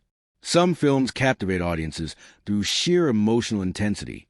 Comedies that hit the right notes will have audiences laughing uncontrollably, creating a shared experience that strengthens engagement. Timing, relatability, and clever dialogue all contribute to humor that sticks with viewers long after the film ends. A film like Superbad thrives on its witty banter and nostalgic depiction of youthful friendships, making it a beloved rewatchable favorite. Excitement and adrenaline are another major factor in audience engagement. Action-packed sequences in films such as Mad Max, Fury Road, or John Wick keep audiences on the edge of their seats with their relentless pacing and breathtaking stunts. The visceral energy of these films immerses viewers completely, heightening their emotional investment. Similarly, horror films excel at inducing shock and fear, drawing audiences in with spine-chilling suspense and unexpected twists. A well-placed jump scare or a psychological unraveling, as seen in Hereditary or The Shining, can create an unforgettable cinematic experience, inviting discussion and deep reflection. The most thought-provoking films linger in audiences' minds long after they leave the theater. These films challenge receptions, raise ethical questions, or offer ambiguous endings that invite debate. Psychological thrillers like Inception and Fight Club leave audiences dissecting their meanings for years. Similarly, socially and politically charged films like Parasite or Get Out spark discourse on issues of class struggle and racial dynamics. A film's ability to provoke discussion is a sign of its lasting impact. Whether through shocking plot twists, hidden symbolism, or controversial themes, these films invite viewers to re-examine their own perspectives and interpretations. Some films are even designed for repeat viewings, containing layers of meaning that only become apparent with multiple watches, encouraging repeat viewings. Certain films possess a magnetic quality that draws audiences back for repeated experiences. Sometimes it's nostalgia, as seen in beloved classics like the Lord of the Rings trilogy or Harry Potter, where the world building and character arcs remain just as compelling with each revisit. Other times, it's the intricacy of a film's storytelling. Films like The Sixth Sense or Memento reveal new details upon subsequent viewings, enriching the audience's appreciation of their narratives. Additionally, films with intricate cinematography, stunning visuals, or powerful scores also entice audiences to return. A movie like Blade Runner 2049 captivates with its breathtaking imagery and haunting sound design, making it a visual and auditory spectacle that invites repeated engagement. Conclusion: a film's ability to emotionally resonate, elicit strong reactions, provoke discussion, and encourage repeat viewings are all indicators of its success in audience engagement. Whether it leaves viewers laughing, crying, exhilarated, or deeply contemplative, a truly engaging film becomes more than just entertainment. It becomes an experience that stays with audiences for years to come. For O. James Cameron's Avatar, 2009, stands as a landmark in cinematic history, both within the science fiction genre and the larger context of blockbuster filmmaking. Its innovations, groundbreaking visual effects, and deep thematic layers elevate it to a place of distinction among other films, yet also place it within a broader tradition that includes other franchise films and Cameron's own body of work. Comparison to other science fiction films. Avatar's impact within the science fiction genre is profound. It arrived at a time when Hollywood was already heavily invested in CGI-driven blockbusters like Transformers, 2007, and Star Wars: The Clone Wars, 2008, but Avatar raised the bar for visual storytelling in a way that no film had previously done. The film introduced an immersive 3D experience that was nothing short of revolutionary. Cameron's use of motion capture, combined with the breathtakingly detailed world of Pandora, created a level of visual realism that hadn't been achieved before. The seamless integration of digital and live-action elements set Avatar apart from its contemporaries, offering an entirely new experience compared to the more conventional CGI-heavy films of its time. However, it was not without its comparisons. At its core, Avatar echoes the tropes of many science fiction works, an exploration of new worlds, the clash of civilizations, and the impact of technology on nature. In this regard, it shares thematic elements with films such as Dances with Wolves, 1990, Pocahontas, 1995, and even The Matrix, 1999. Like these films, Avatar explores the consequences of imperialism and colonization through the lens of an outsider becoming integrated with an indigenous people.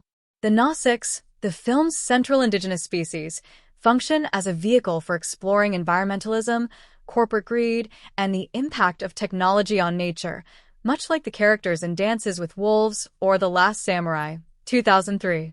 What sets Avatar apart, however, is its combination of these familiar themes with groundbreaking visuals and 3D technology.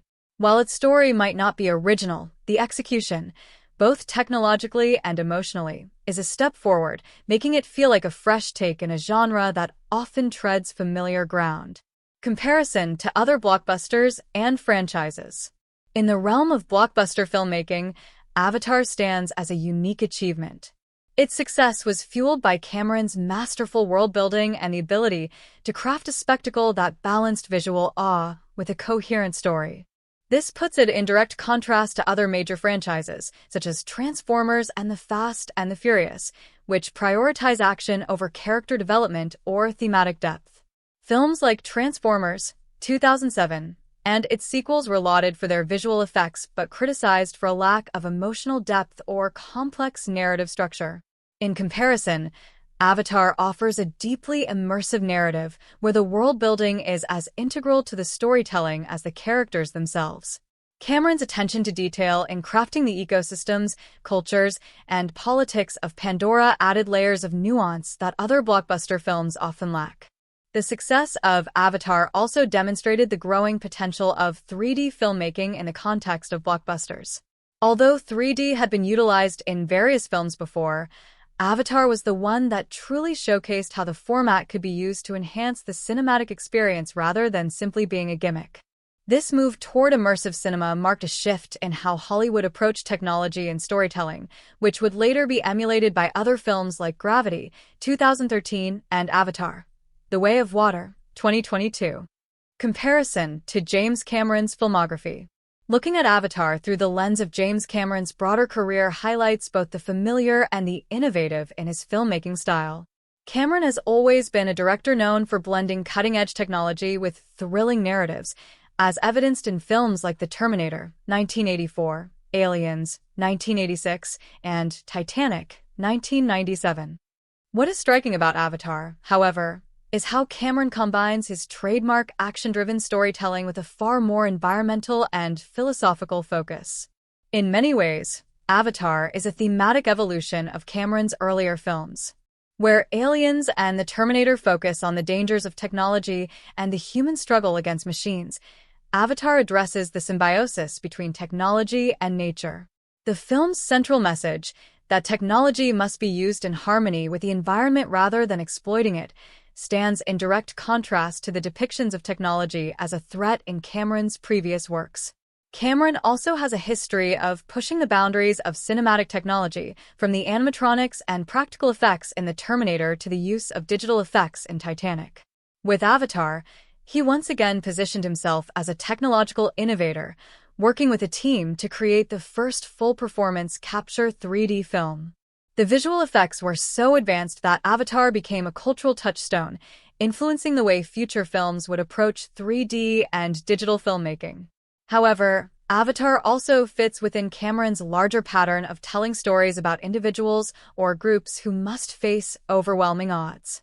Much like the characters in Aliens or Titanic, Jake Sully, played by Sam Worthington, is an underdog who finds himself in a transformative struggle that forces him to grow and change. Cameron's focus on the hero's journey remains intact, even if the scale and context of the story have shifted. Offering something new versus familiar formula. Avatar certainly offers new technological achievements, but narratively, it follows a familiar formula. Its plot structure, the outsider who becomes integrated into an indigenous culture and eventually leads them against an invading force, is a well-worn narrative device, but it is executed with such precision and innovation that it feels fresh. The thematic concerns of environmentalism, the critique of corporate greed, and the portrayal of indigenous struggles against colonial forces are timely and resonate with a broad audience, even though these topics are not new to cinema. In this sense, Avatar does not radically innovate in terms of narrative, but reimagines how those narratives can be told through the lens of immersive technology and visual spectacle. Its success lies in its combination of familiar story elements with a visually and thematically rich world that captivates audiences. The film's technological feats, the creation of the world of Pandora, and the depiction of the Nausicaa are unparalleled and stand as a testament to how film can transcend the conventional limits of visual storytelling. Conclusion. In conclusion, Avatar stands as a remarkable achievement in filmmaking, both in terms of its technological innovations and its thematic depth. While it may not offer a radically new narrative, its combination of familiar story elements with cutting-edge visual techniques makes it a significant entry in both the science fiction genre and James Cameron's illustrious filmography.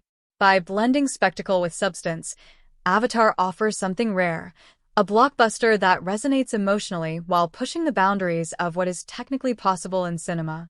James Cameron's Avatar, 2009, is a film that operates on multiple layers of meaning, with rich symbolism and visual metaphors woven throughout the story.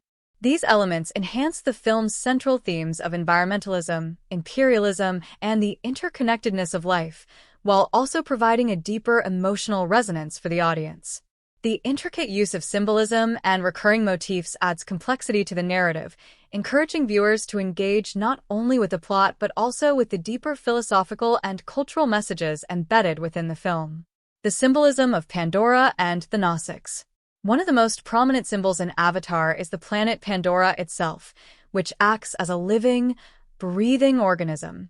The lush, vibrant, and diverse ecosystems of Pandora represent the untouched natural world, a place where life exists in harmony with nature. In contrast to Earth, where natural resources are exploited and ecosystems are destroyed for profit, Pandora symbolizes an idealized vision of ecological balance and sustainability. The planet's flora and fauna have evolved in such a way that everything is interconnected, from the floating mountains to the luminous plants and the bioluminescent creatures. This seamless interdependence reflects the film's core environmental message that nature and all living things are connected and should be respected and protected rather than exploited.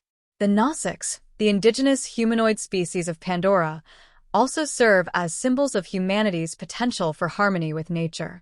They live in balance with their environment, worshipping the planet's life force, Aiwa, which they believe binds all living things together. The Gnostics' deep respect for the land and their ability to communicate with it through the neural connection they share with the plants and animals underscores the film's message that true strength lies not in domination and control, but in understanding and coexistence. The Gnostics are depicted as noble, wise, and connected to the world around them, contrasting sharply with the humans who come to exploit Pandora's resources, particularly the precious mineral unobtainium. The Tree of Souls and Aiwa. The Tree of Souls is one of the most important visual metaphors in Avatar. It serves as the spiritual center of the Gnostics' culture, a place where their ancestors' memories and souls are believed to reside. The tree represents not only the interconnectedness of all life, but also the idea of spiritual unity and collective memory. When Jake Sully, played by Sam Worthington, experiences his first connection with the Tree of Souls, it is a transformative moment in the film, symbolizing a shift from being a disconnected outsider to someone deeply integrated into the Gnostics' way of life. This connection is visually represented through the bioluminescent tendrils of the tree, which seem to pulse with life as Jake and Neytiri connect with it, emphasizing the organic and spiritual relationship between the Gnostics and the planet. Aiwa, the deity that the Gnostics worship, acts as the ultimate symbol of life's interconnectedness and the guiding force behind the harmony of Pandora. Aiwa's presence is felt throughout the film, from the moment the Gnostics connect their physical and spiritual selves to nature through the neural tendrils, to the climactic battle where Aiwa's forces intervene to protect Pandora from the invading human forces. Aiwa represents a transcendent concept of life that is deeply spiritual, yet rooted in ecological reality, an idea that human beings are part of a larger whole, rather than separate from it. The metaphor of the Avatar program. The Avatar program itself serves as a metaphor for the theme of identity and transformation. Jake Sully's transition from a paraplegic human soldier to an avatar that inhabits the body of a Gnostic highlights the film's exploration of empathy, perspective, and the ability to see the world through someone else's eyes. Jake's journey is not just physical. It is a metaphorical transformation in which he begins to understand and embrace the Gnostic's way of life, shifting from an outsider to a leader within their community. This symbolic metamorphosis parallels his growing recognition of the environmental and moral struggles at play, particularly the ethical implications of resource extraction and the destruction of indigenous cultures. The use of the term avatar itself is laden with symbolic meaning. In the context of the film, the avatars represent both a literal connection between humans and Gnostic culture and a metaphor for the ways in which people can transcend their personal limitations or biases by stepping into someone else's world. For Jake, the avatar becomes a tool for spiritual awakening, allowing him to connect deeply with the Gnostics, their culture, and Pandora. His shift in identity mirrors the wider theme of the film, the need to see the world from a different perspective in order to foster understanding, compassion, and unity. The Sky People versus the Gnostics, imperialism and environmental exploitation. The recurring motif of the Sky People, or humans, represents the forces of imperialism, greed, and exploitation. The term Sky People is used by the Gnostics to refer to the humans who come to Pandora with the intention of mining for unobtainium, a mineral that promises immense profit. The destructive nature of the Sky People is symbolized by their machinery, weapons, and the environment they bring with them, harsh, industrial, and invasive. Their disregard for Pandora's natural balance is emblematic of the historical patterns of colonization and environmental degradation found on Earth, where indigenous cultures and ecosystems are ruthlessly exploited for economic gain. The destruction of the home tree, the sacred tree that symbolizes the Gnostics' connection to the land and to Aiwa, is one of the most powerful visual metaphors for the destructive forces of imperialism. When the human military uses firepower to destroy Homotria's noble, majestic beings with their own agency and role in the ecosystem, the Gnostics bond with these creatures, particularly the moment when Jake bonds with his Ikran, symbolizes the deep, reciprocal relationship between all living things on Pandora. The act of bonding with these animals represents the Gnostics' respect for the interconnectedness of all life, highlighting a theme of ecological harmony.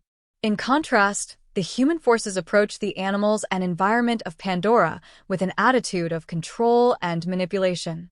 The exploitation of Pandora's resources, including the killing of creatures for sport or profit, serves as a metaphor for the unsustainable approach to nature that humanity often takes, emphasizing the need for a more respectful and sustainable relationship with the natural world. Conclusion. In Avatar, James Cameron employs a rich tapestry of symbolism and visual metaphors to deepen the film's thematic exploration of environmentalism, colonialism, and the interconnectedness of all life. The lush, harmonious world of Pandora is contrasted with the destructive forces of the human invaders, while the Gnostics serve as symbols of ecological wisdom and spiritual unity. From the Tree of Souls to the Avatar program, every visual element contributes to the film's larger message about the importance of respecting nature, embracing empathy, and understanding the consequences of exploitation. The use of these symbolic elements not only enhances the storytelling but also invites viewers to reflect on their own relationship with the natural world and the broader implications of their actions. The Avatar franchise, primarily defined by its 2009 film Avatar and its sequels, represents a major force in contemporary cinema, not just as a single narrative, but as part of a broader, evolving world-building effort that expands on its core themes and storytelling. As of now, Avatar has become more than just a standalone movie. It has transformed into a full-blown multimedia franchise, with multiple sequels and an evolving narrative that continues to explore the planet Pandora, the Gnostics culture, and the clash between nature and technology. Avatar as part of a franchise. When discussing Avatar within the context of its franchise, it's important to understand the film as the beginning of a far-reaching narrative that was always designed to grow beyond its first installment. James Cameron has often spoken about how Avatar was just the start of a larger story, and the universe Cameron built was always intended to be explored across multiple films. The initial film establishes the world of Pandora, the Gnostics, and the human encroachment on this pristine environment for the valuable resource unobtainium. This thematic groundwork, which covers environmentalism, imperialism, and spiritual connection to nature, sets the stage for the sequels, which promise to delve deeper into these issues and expand the scope of the franchise. The 2022 sequel Avatar. The Way of Water picks up years after the first film, continuing the story of Jake Sully, played by Sam Worthington, and Neytiri, Zoe Saldana, who have now started a family. The film explores new ecosystems of Pandora, including the oceanic regions, and introduces new Gnostics cultures with a focus on water-based life. By moving beyond the forested world introduced in the first film, The Way of Water broadens the scope of Pandora, revealing more of its intricate ecosystems and further developing the Gnostics' connection to their environment.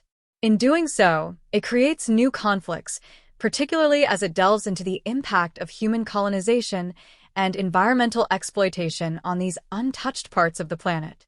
Through its sequels, the Avatar franchise continues to expand the mythos surrounding Aiwa, the planet's spiritual life force, and the ongoing struggle between the Gnostics and the human invaders who seek to exploit Pandora's resources. These follow-ups promise to deepen the exploration of the Gnostics' diverse cultures and the emotional and political struggles of the characters, continuing to build upon the themes of the first film: imperialism, environmental destruction, colonial resistance, and the moral complexities of survival. Importantly, the sequels also introduce new character dynamics. Jake Sully, once an outsider, has now fully embraced the Gnostics' way of life, and his journey shifts from one of discovery to leadership as he takes on the role of protector and father. His character arc transitions from the hero's journey of the first film to a more nuanced exploration of responsibility, community, and legacy in the sequels. The historical and cultural context of Avatar. While Avatar is not a historical film in the traditional sense, i.e., one grounded in real historical events or figures, it is heavily influenced by real-world history and global cultural narratives.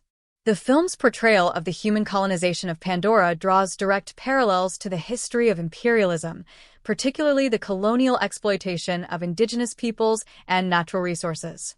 Avatar's themes of exploitation, ecological destruction, and the displacement of indigenous cultures mirror the histories of colonization across the world, particularly in Africa, the Americas, and Oceania.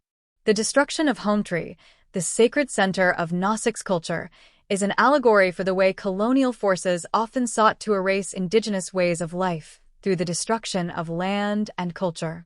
In terms of accuracy, Cameron's Avatar is not historically accurate because it does not attempt to represent real events or specific people. Rather, it takes inspiration from historical patterns of conquest, environmental degradation, and cultural genocide. The human characters, representing corporate greed and militarism, serve as a metaphor for the way Western powers historically interacted with indigenous societies, seeking to dominate, exploit, and transform the land and its people for profit, with little regard for the existing culture, ecosystem, or spirituality. However, Avatar's portrayal of the Nasik's culture, while a fictional creation, is deeply inspired by real-world indigenous cultures. The Nasik's connection to their environment, their spiritual beliefs, and their collective societal structure all echo aspects of indigenous cultures around the world. Cameron's portrayal of the Nasiks can be viewed as an attempt to capture the wisdom and balance of indigenous ways of life that have been systematically disrupted or destroyed by modern industrialized societies.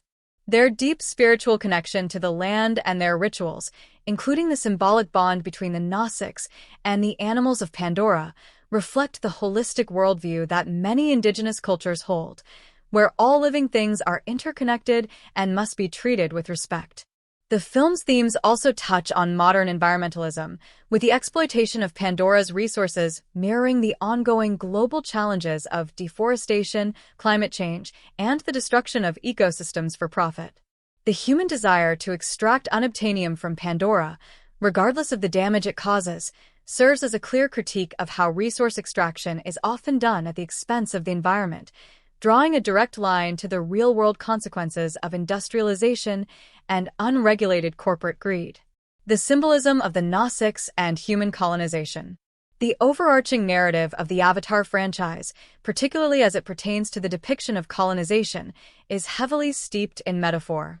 The human invaders, the Sky People, represent the forces of imperialism, corporate greed, and environmental destruction, which are set against the Nasiks, the indigenous people of Pandora, who symbolize resistance, spiritual connection, and ecological balance.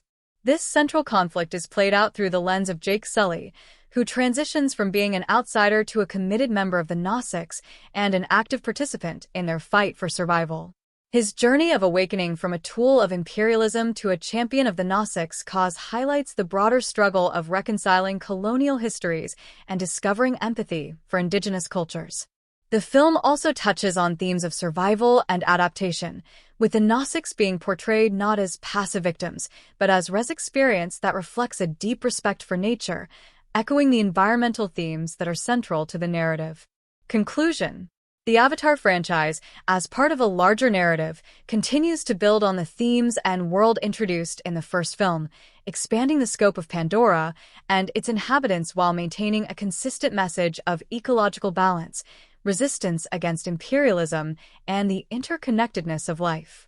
While not a historical film in the traditional sense, Avatar draws heavily from real-world themes of colonization, exploitation, and environmentalism, creating an allegory that resonates with contemporary global issues.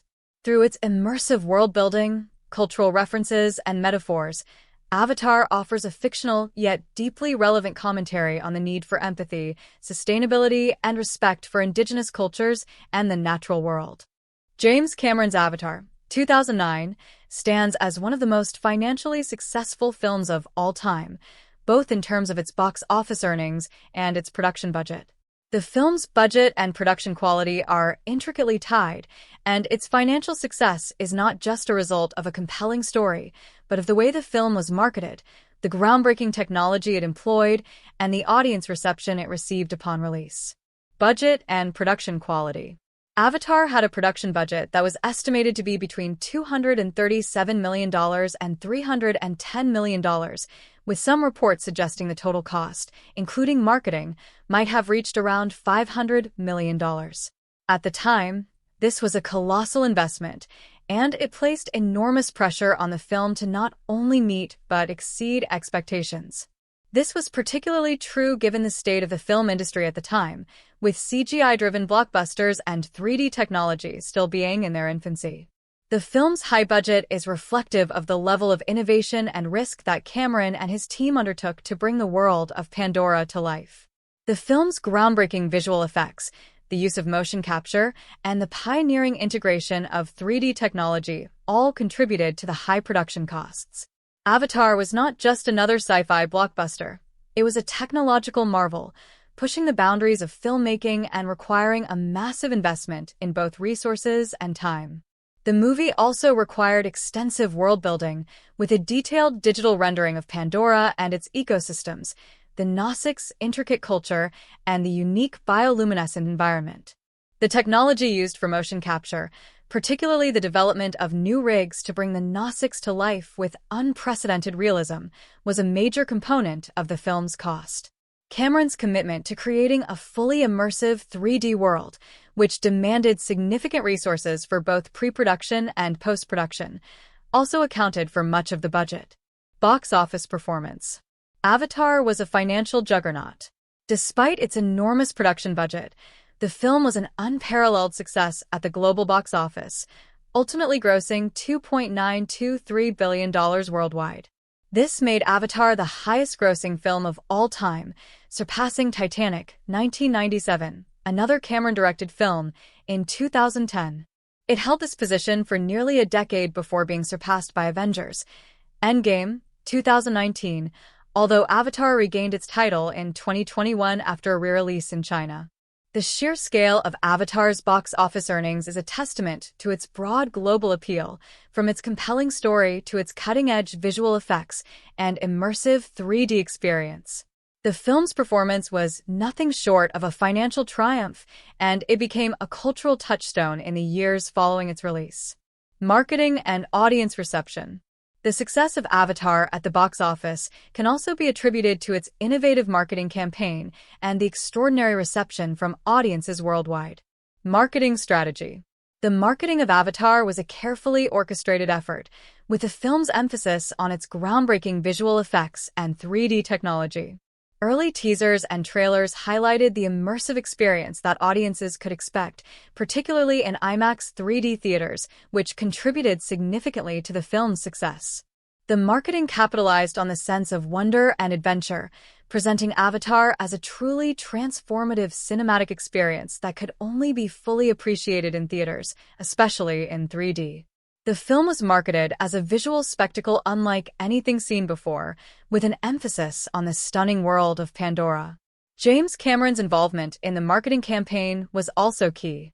He used his established reputation as a director of global hits, Titanic and Terminator, combined with the promise of a visually revolutionary experience to build anticipation. The campaign also played heavily on the environmental and spiritual themes of the film, which helped resonate with audiences seeking deeper narratives within blockbuster cinema. The promise of a new world, in both a literal and thematic sense, captured the imagination of moviegoers. Audience reception. Audiences were undeniably impressed by the film's visual spectacle. Word of mouth, particularly the overwhelming praise for Avatar's 3D experience, led to continued interest long after the film's initial release. Many viewers returned to see it multiple times, a rarity in the modern film industry and a clear sign of how deeply the experience resonated with them. The immersive nature of the film's 3D effects, coupled with the expansive world-building, created a sense of awe and wonder that was highly praised in early reviews and from casual moviegoers alike. While the film's story, a familiar hero's journey with elements of environmentalism and anti-imperialism, was not without criticism. Some considered it derivative or overly simplistic. The reception of its groundbreaking visuals and technological innovation overshadowed such concerns. Critics and audiences alike heralded the film as an artistic and technological triumph.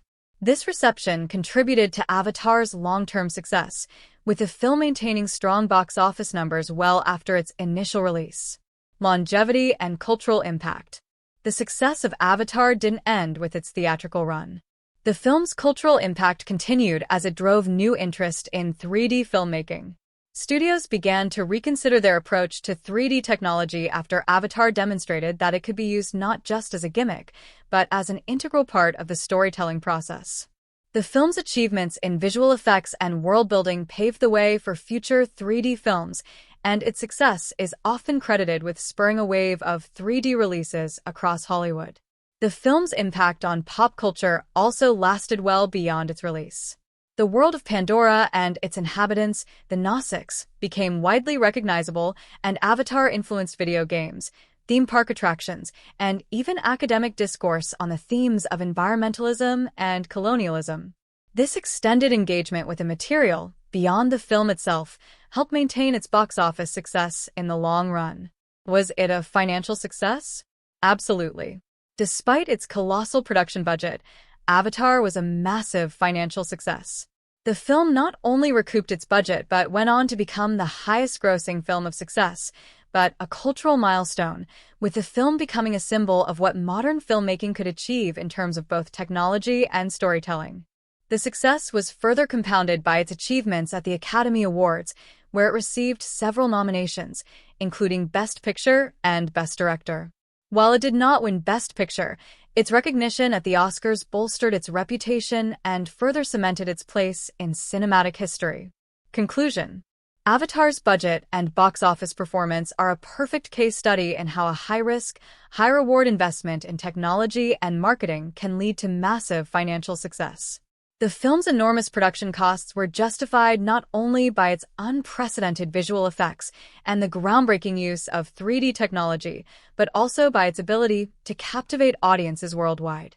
The strategic marketing, coupled with word-of-mouth praise for the immersive viewing experience, helped propel the film to its monumental success. While its story might have been familiar to some, its production quality, technological innovation, and audience reception made it one of the most financially successful films in history. As of 2025, Avatar remains a highly sought-after cinematic experience, and audiences have a variety of options to enjoy the film, whether they want to experience it in theaters, via streaming platforms, or through digital rentals. Each of these methods offers a unique way to view the film, but to truly experience the full impact of James Cameron's visual masterpiece, there are particular avenues that stand out. In theaters, the best way to experience Avatar. The best way to experience Avatar for the fullest impact is unquestionably in a theater, particularly in IMAX 3D. When Avatar was initially released in 2009, it was specifically designed to be viewed in 3D, and the film's revolutionary use of 3D technology was one of the main driving factors behind its overwhelming success. The immersive world of Pandora, with its lush jungles, floating mountains, and bioluminescent ecosystems, is best appreciated on the big screen with 3D effects that pull viewers into the world. For those looking for the most immersive viewing experience, watching Avatar in IMAX 3D is highly recommended. The larger-than-life IMAX screen, paired with the cutting-edge 3D technology, allows viewers to fully immerse themselves in Pandora's vibrant and meticulously crafted world. The film was designed to take full advantage of the IMAX format, offering an expansive visual experience that cannot be replicated at home. The vast, sweeping shots of Pandora, the intricate details of the Nausicaa, and the exhilarating action scenes are all amplified in IMAX, making it the best option for those who want to experience the film as it was intended, on the grandest scale possible. Occasionally, Avatar is re-released in theaters, especially in regions with a high demand for 3D and IMAX viewings. In fact, Avatar has seen periodic re-releases, including special anniversary versions and theatrical runs in countries like China, further extending its theatrical life. These re-releases offer audiences another chance to witness the film in its full glory on the big screen, often with enhanced digital remastering for an even better viewing experience. Streaming platforms, convenience, and accessibility. For those who prefer the convenience of watching Avatar at home, the film is available on various streaming platforms. As of 2025, Avatar can be found on Disney+, given that Disney owns the rights to the film following their acquisition of 20th Century Fox. Disney Plus offers the film in both its standard format and potentially in 4K Ultra HD for those with compatible devices. Watching Avatar on Disney Plus allows viewers to access the film at any time and offers some flexibility in terms of viewing, but it does not match the immersive quality of a theater experience, especially in terms of 3D. That said, if a viewer has a 4K TV and Dolby Vision support, they can still experience the film in a higher resolution with incredible color depth and detail, though it's still not quite the same as the full theater spectacle. Streaming on platforms like Disney Plus also gives viewers the opportunity to pause, rewind, and enjoy the film at their own pace, making it a more accessible option for many audiences who want to revisit the film in the comfort of their own homes. However, while the visual fidelity is great in 4K streaming, it will never fully match the theater's surround sound and immersive visuals, which are essential to capturing the full cinematic magic of Avatar. Digital rentals and purchases. Flexibility for home viewers. For those who prefer to own or rent the film digitally, Avatar is available for digital rental or purchase on platforms such as Amazon Prime Video, Apple TV, Google Play, and Vudu. These platforms offer the ability to rent the film for a limited time or purchase it for lifetime access in various formats, including HD, 4K UHD, and even Dolby Vision where supported. Renting Avatar digitally offers the advantage of flexibility and the option to watch on a wide variety of devices, from smart TVs to computers and tablets. However, similar to streaming services, the experience will not be as immersive as the theater, particularly if viewing it on a smaller screen.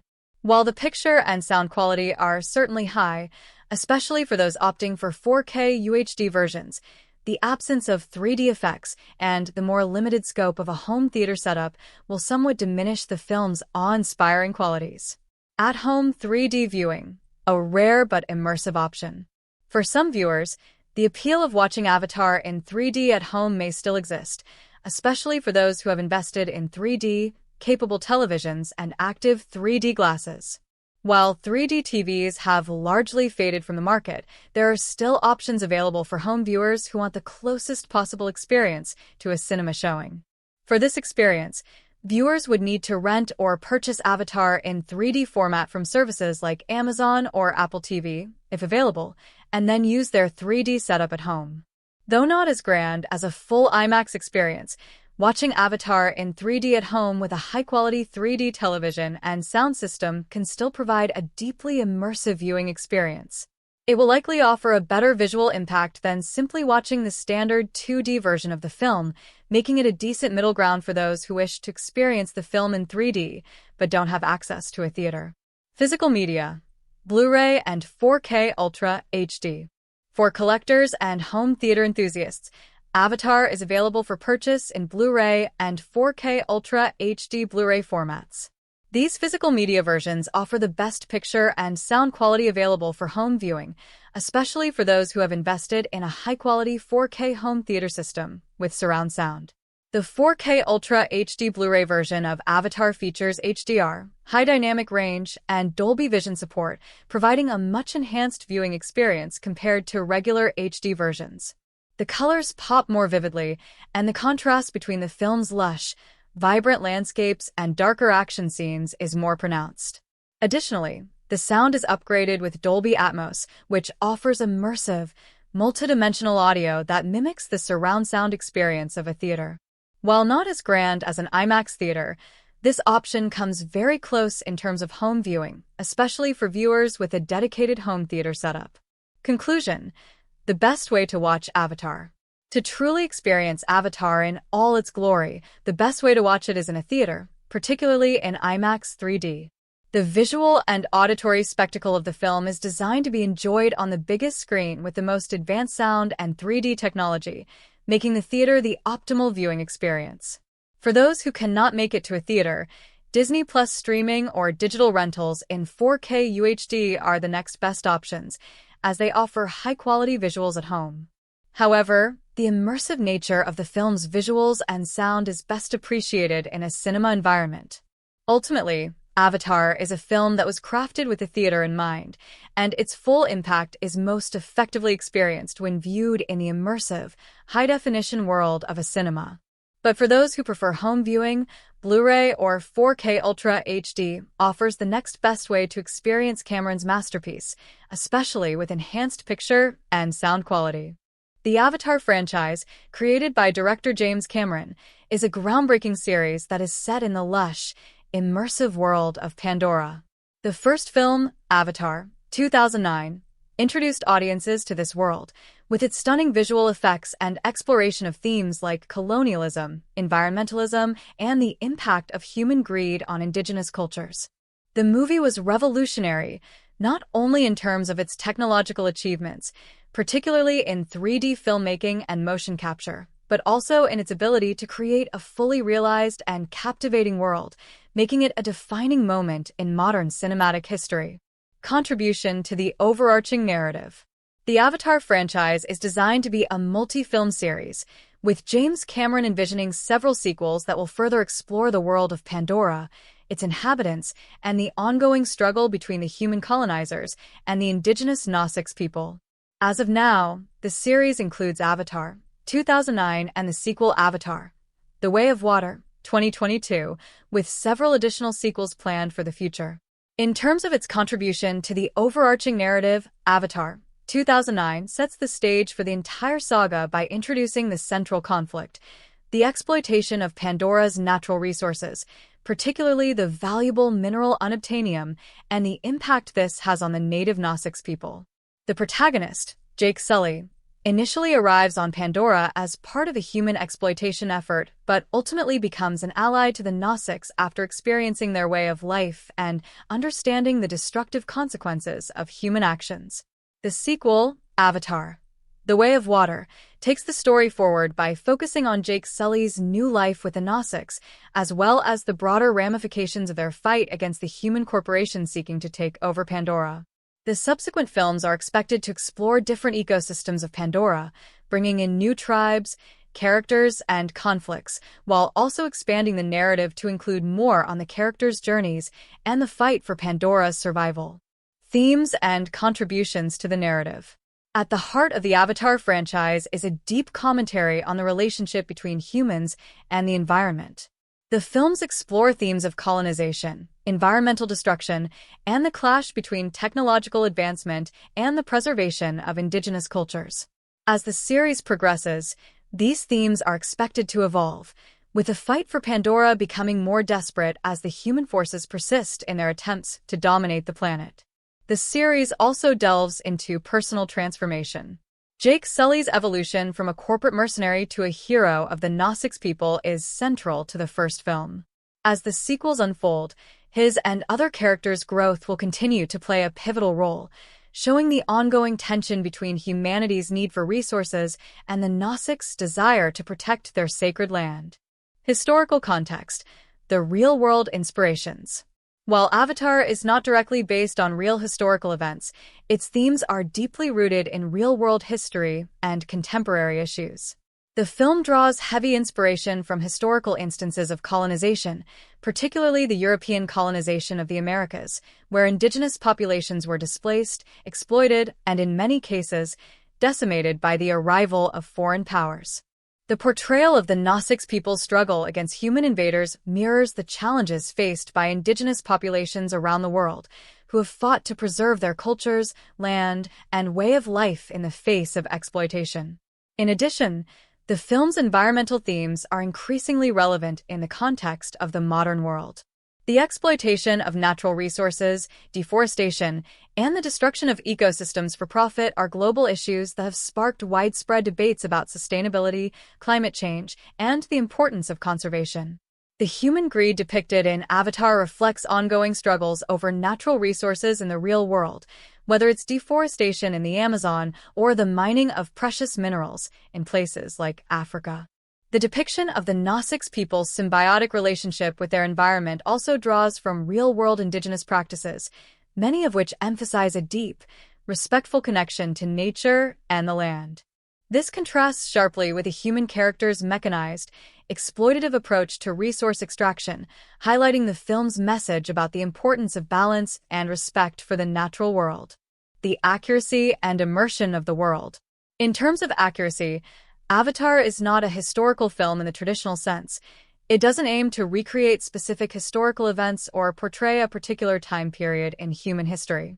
Instead, it crafts an entirely fictional world, yet one that is immersive and resonant with real-world issues.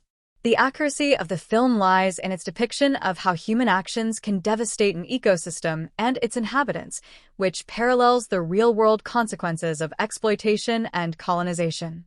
Cameron's attention to detail in creating the world of Pandora is a major part of the film's success. The lush, vibrant landscapes, the intricate design of the Gnostics culture, and the advanced technology used by the humans all contribute to a fully realized universe that feels both alien and familiar. The use of groundbreaking visual effects, particularly in 3D and motion capture technology, helps to immerse the viewer in this world, making it feel tangible and real. Cultural and environmental impact. The Avatar franchise also makes a significant contribution in terms of cultural and environmental awareness. While the films are primarily entertainment, they have sparked conversations about the importance of protecting our planet and respecting indigenous cultures. The success of the first film, in particular, highlighted the power of cinema to raise awareness about global issues in a way that is both entertaining and thought-provoking. The environmental message, in particular, resonated with audiences worldwide, as the depiction of Pandora as a pristine, harmonious world stood in stark contrast to the destructive tendencies of humanity. The films serve as a reminder of the delicate balance of ecosystems and the importance of sustainability. Conclusion: the legacy of the Avatar franchise. In summary, the Avatar franchise is more than just a series of films. It's a multi-layered exploration of humanity's impact on the world, both in terms of the natural environment and the cultures we encounter. While not based on specific historical events, the franchise uses its fictional world of Pandora to comment on real-world issues such as colonization, environmental destruction, and the importance of cultural preservation. As the franchise continues to expand, it promises to deepen its exploration of these themes, offering new perspectives on the fight to protect Pandora and its people from human exploitation. The cultural and environmental significance of the Avatar series ensures its place as one of the most influential film franchises in modern cinematic history.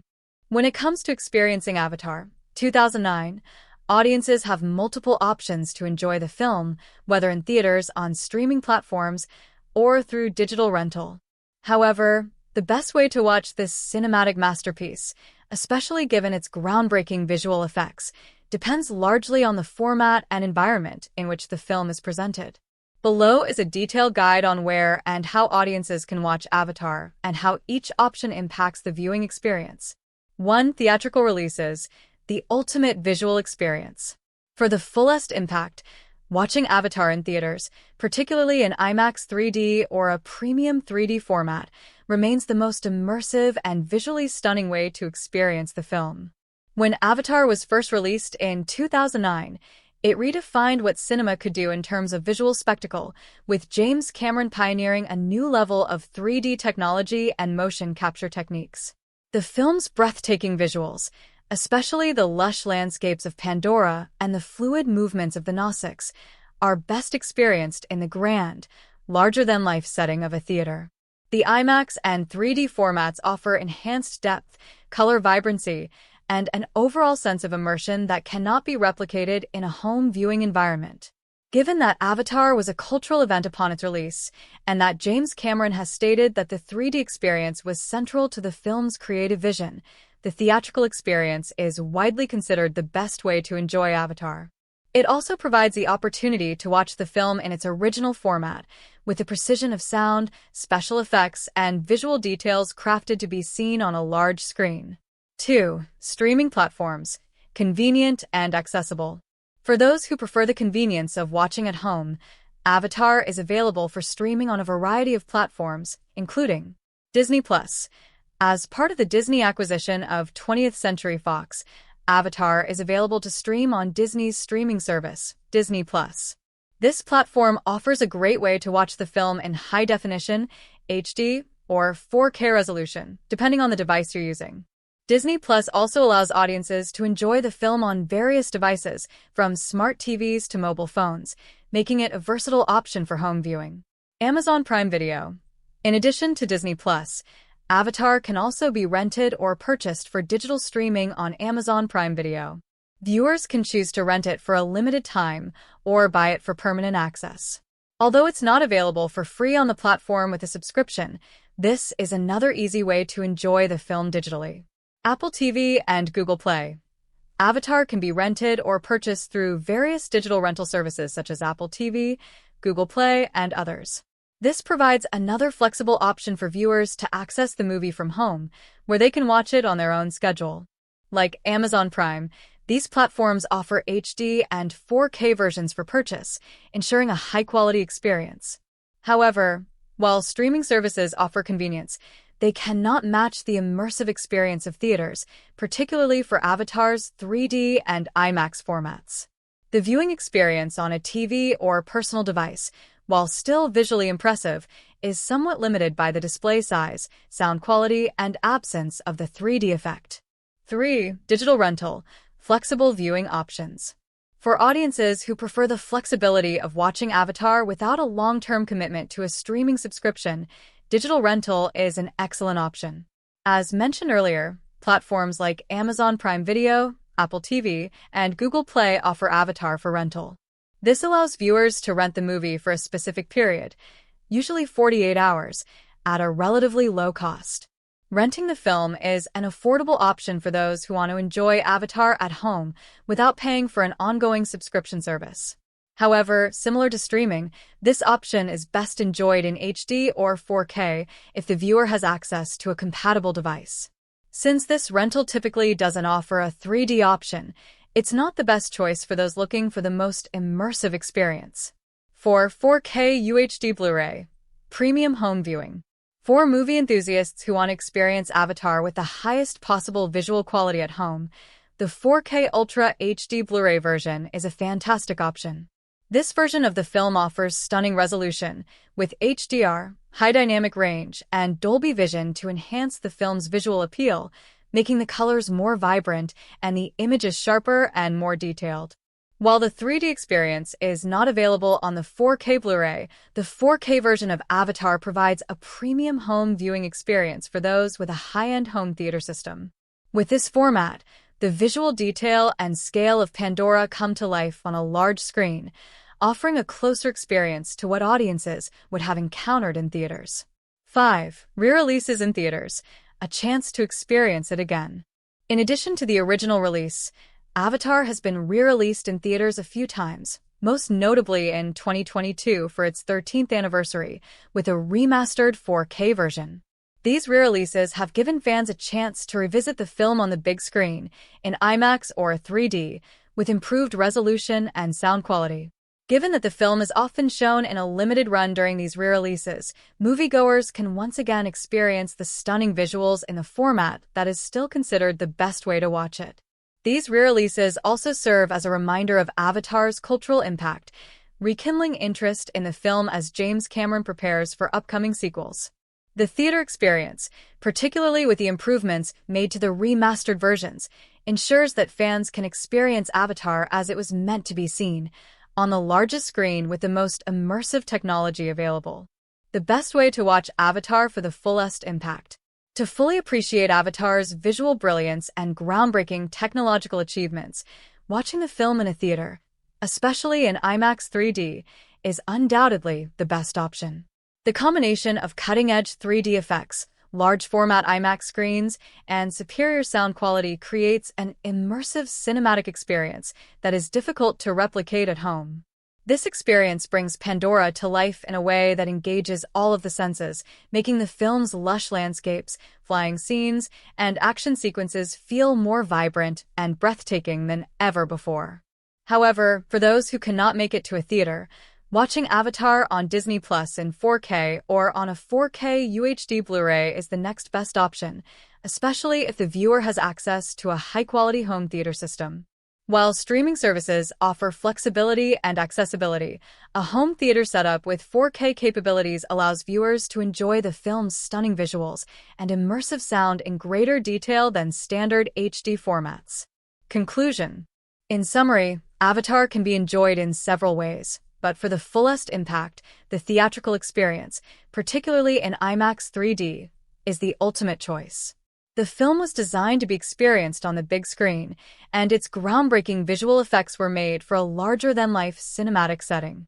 For home viewing, Disney Plus and 4K UHD Blu-ray are great options to enjoy the film in stunning quality, but nothing compares to the immersive spectacle of seeing Avatar as it was originally intended, on the big screen in 3D. In Avatar 2009, the performances of the actors play a crucial role in bringing the film's complex characters and emotionally charged narrative to life. While the groundbreaking visual effects and the immersive world of Pandora are undeniably the film's standout features, it is the actors' performances that elevate the emotional depth and believability of the story. From the lead characters to the supporting cast, each actor contributes to the film's success by portraying their roles with sincerity and emotional resonance, making the film's themes of environmentalism, colonialism, and personal transformation feel authentic and powerful. Lead performances: Jake Sully and Neytiri. Sam Worthington as Jake Sully. Sam Worthington's portrayal of Jake Sully, the film's protagonist, is central to Avatar's emotional depth. As a former Marine who replaces his twin brother in the Avatar program, Jake is initially depicted as a character caught between two worlds, one foot in human society, the other in the Gnostics world of Pandora. Worthington brings a relatable, everyman quality to Jake, making him an accessible and sympathetic protagonist. While his role involved extensive use of motion capture technology and performance capture, Worthington's work transcends the technical aspects, allowing him to embody Jake with emotional sincerity. As Jake transitions from a corporate mercenary to a devoted ally of the Gnostics, Worthington effectively communicates the character's internal conflict, growth, and ultimate transformation. His physicality, paired with his emotional vulnerability, makes Jake's journey of self-discovery and loyalty feel genuine. Worthington's portrayal of Jake's bond with the Gnostics, particularly his romantic relationship with Neytiri, is a key aspect of the film's emotional core. As he moves from skepticism and self-interest to a deep, unwavering commitment to Pandora and its people, Worthington grounds the character's arc in a sense of humanity that resonates with audiences. The performance works because Worthington connects Jake's evolution to his growing love for the land and people of Pandora, making it feel both personal and universal. Zoe Saldana as Neytiri. Zoe Saldana's performance as Neytiri, the strong-willed Gnostics princess and warrior, is nothing short of exceptional. Neytiri's character is one of the most vital in Avatar, serving as both Jake's guide into the Gnostics culture and his love interest. Saldana's role, while performed largely through motion capture, is emotionally powerful.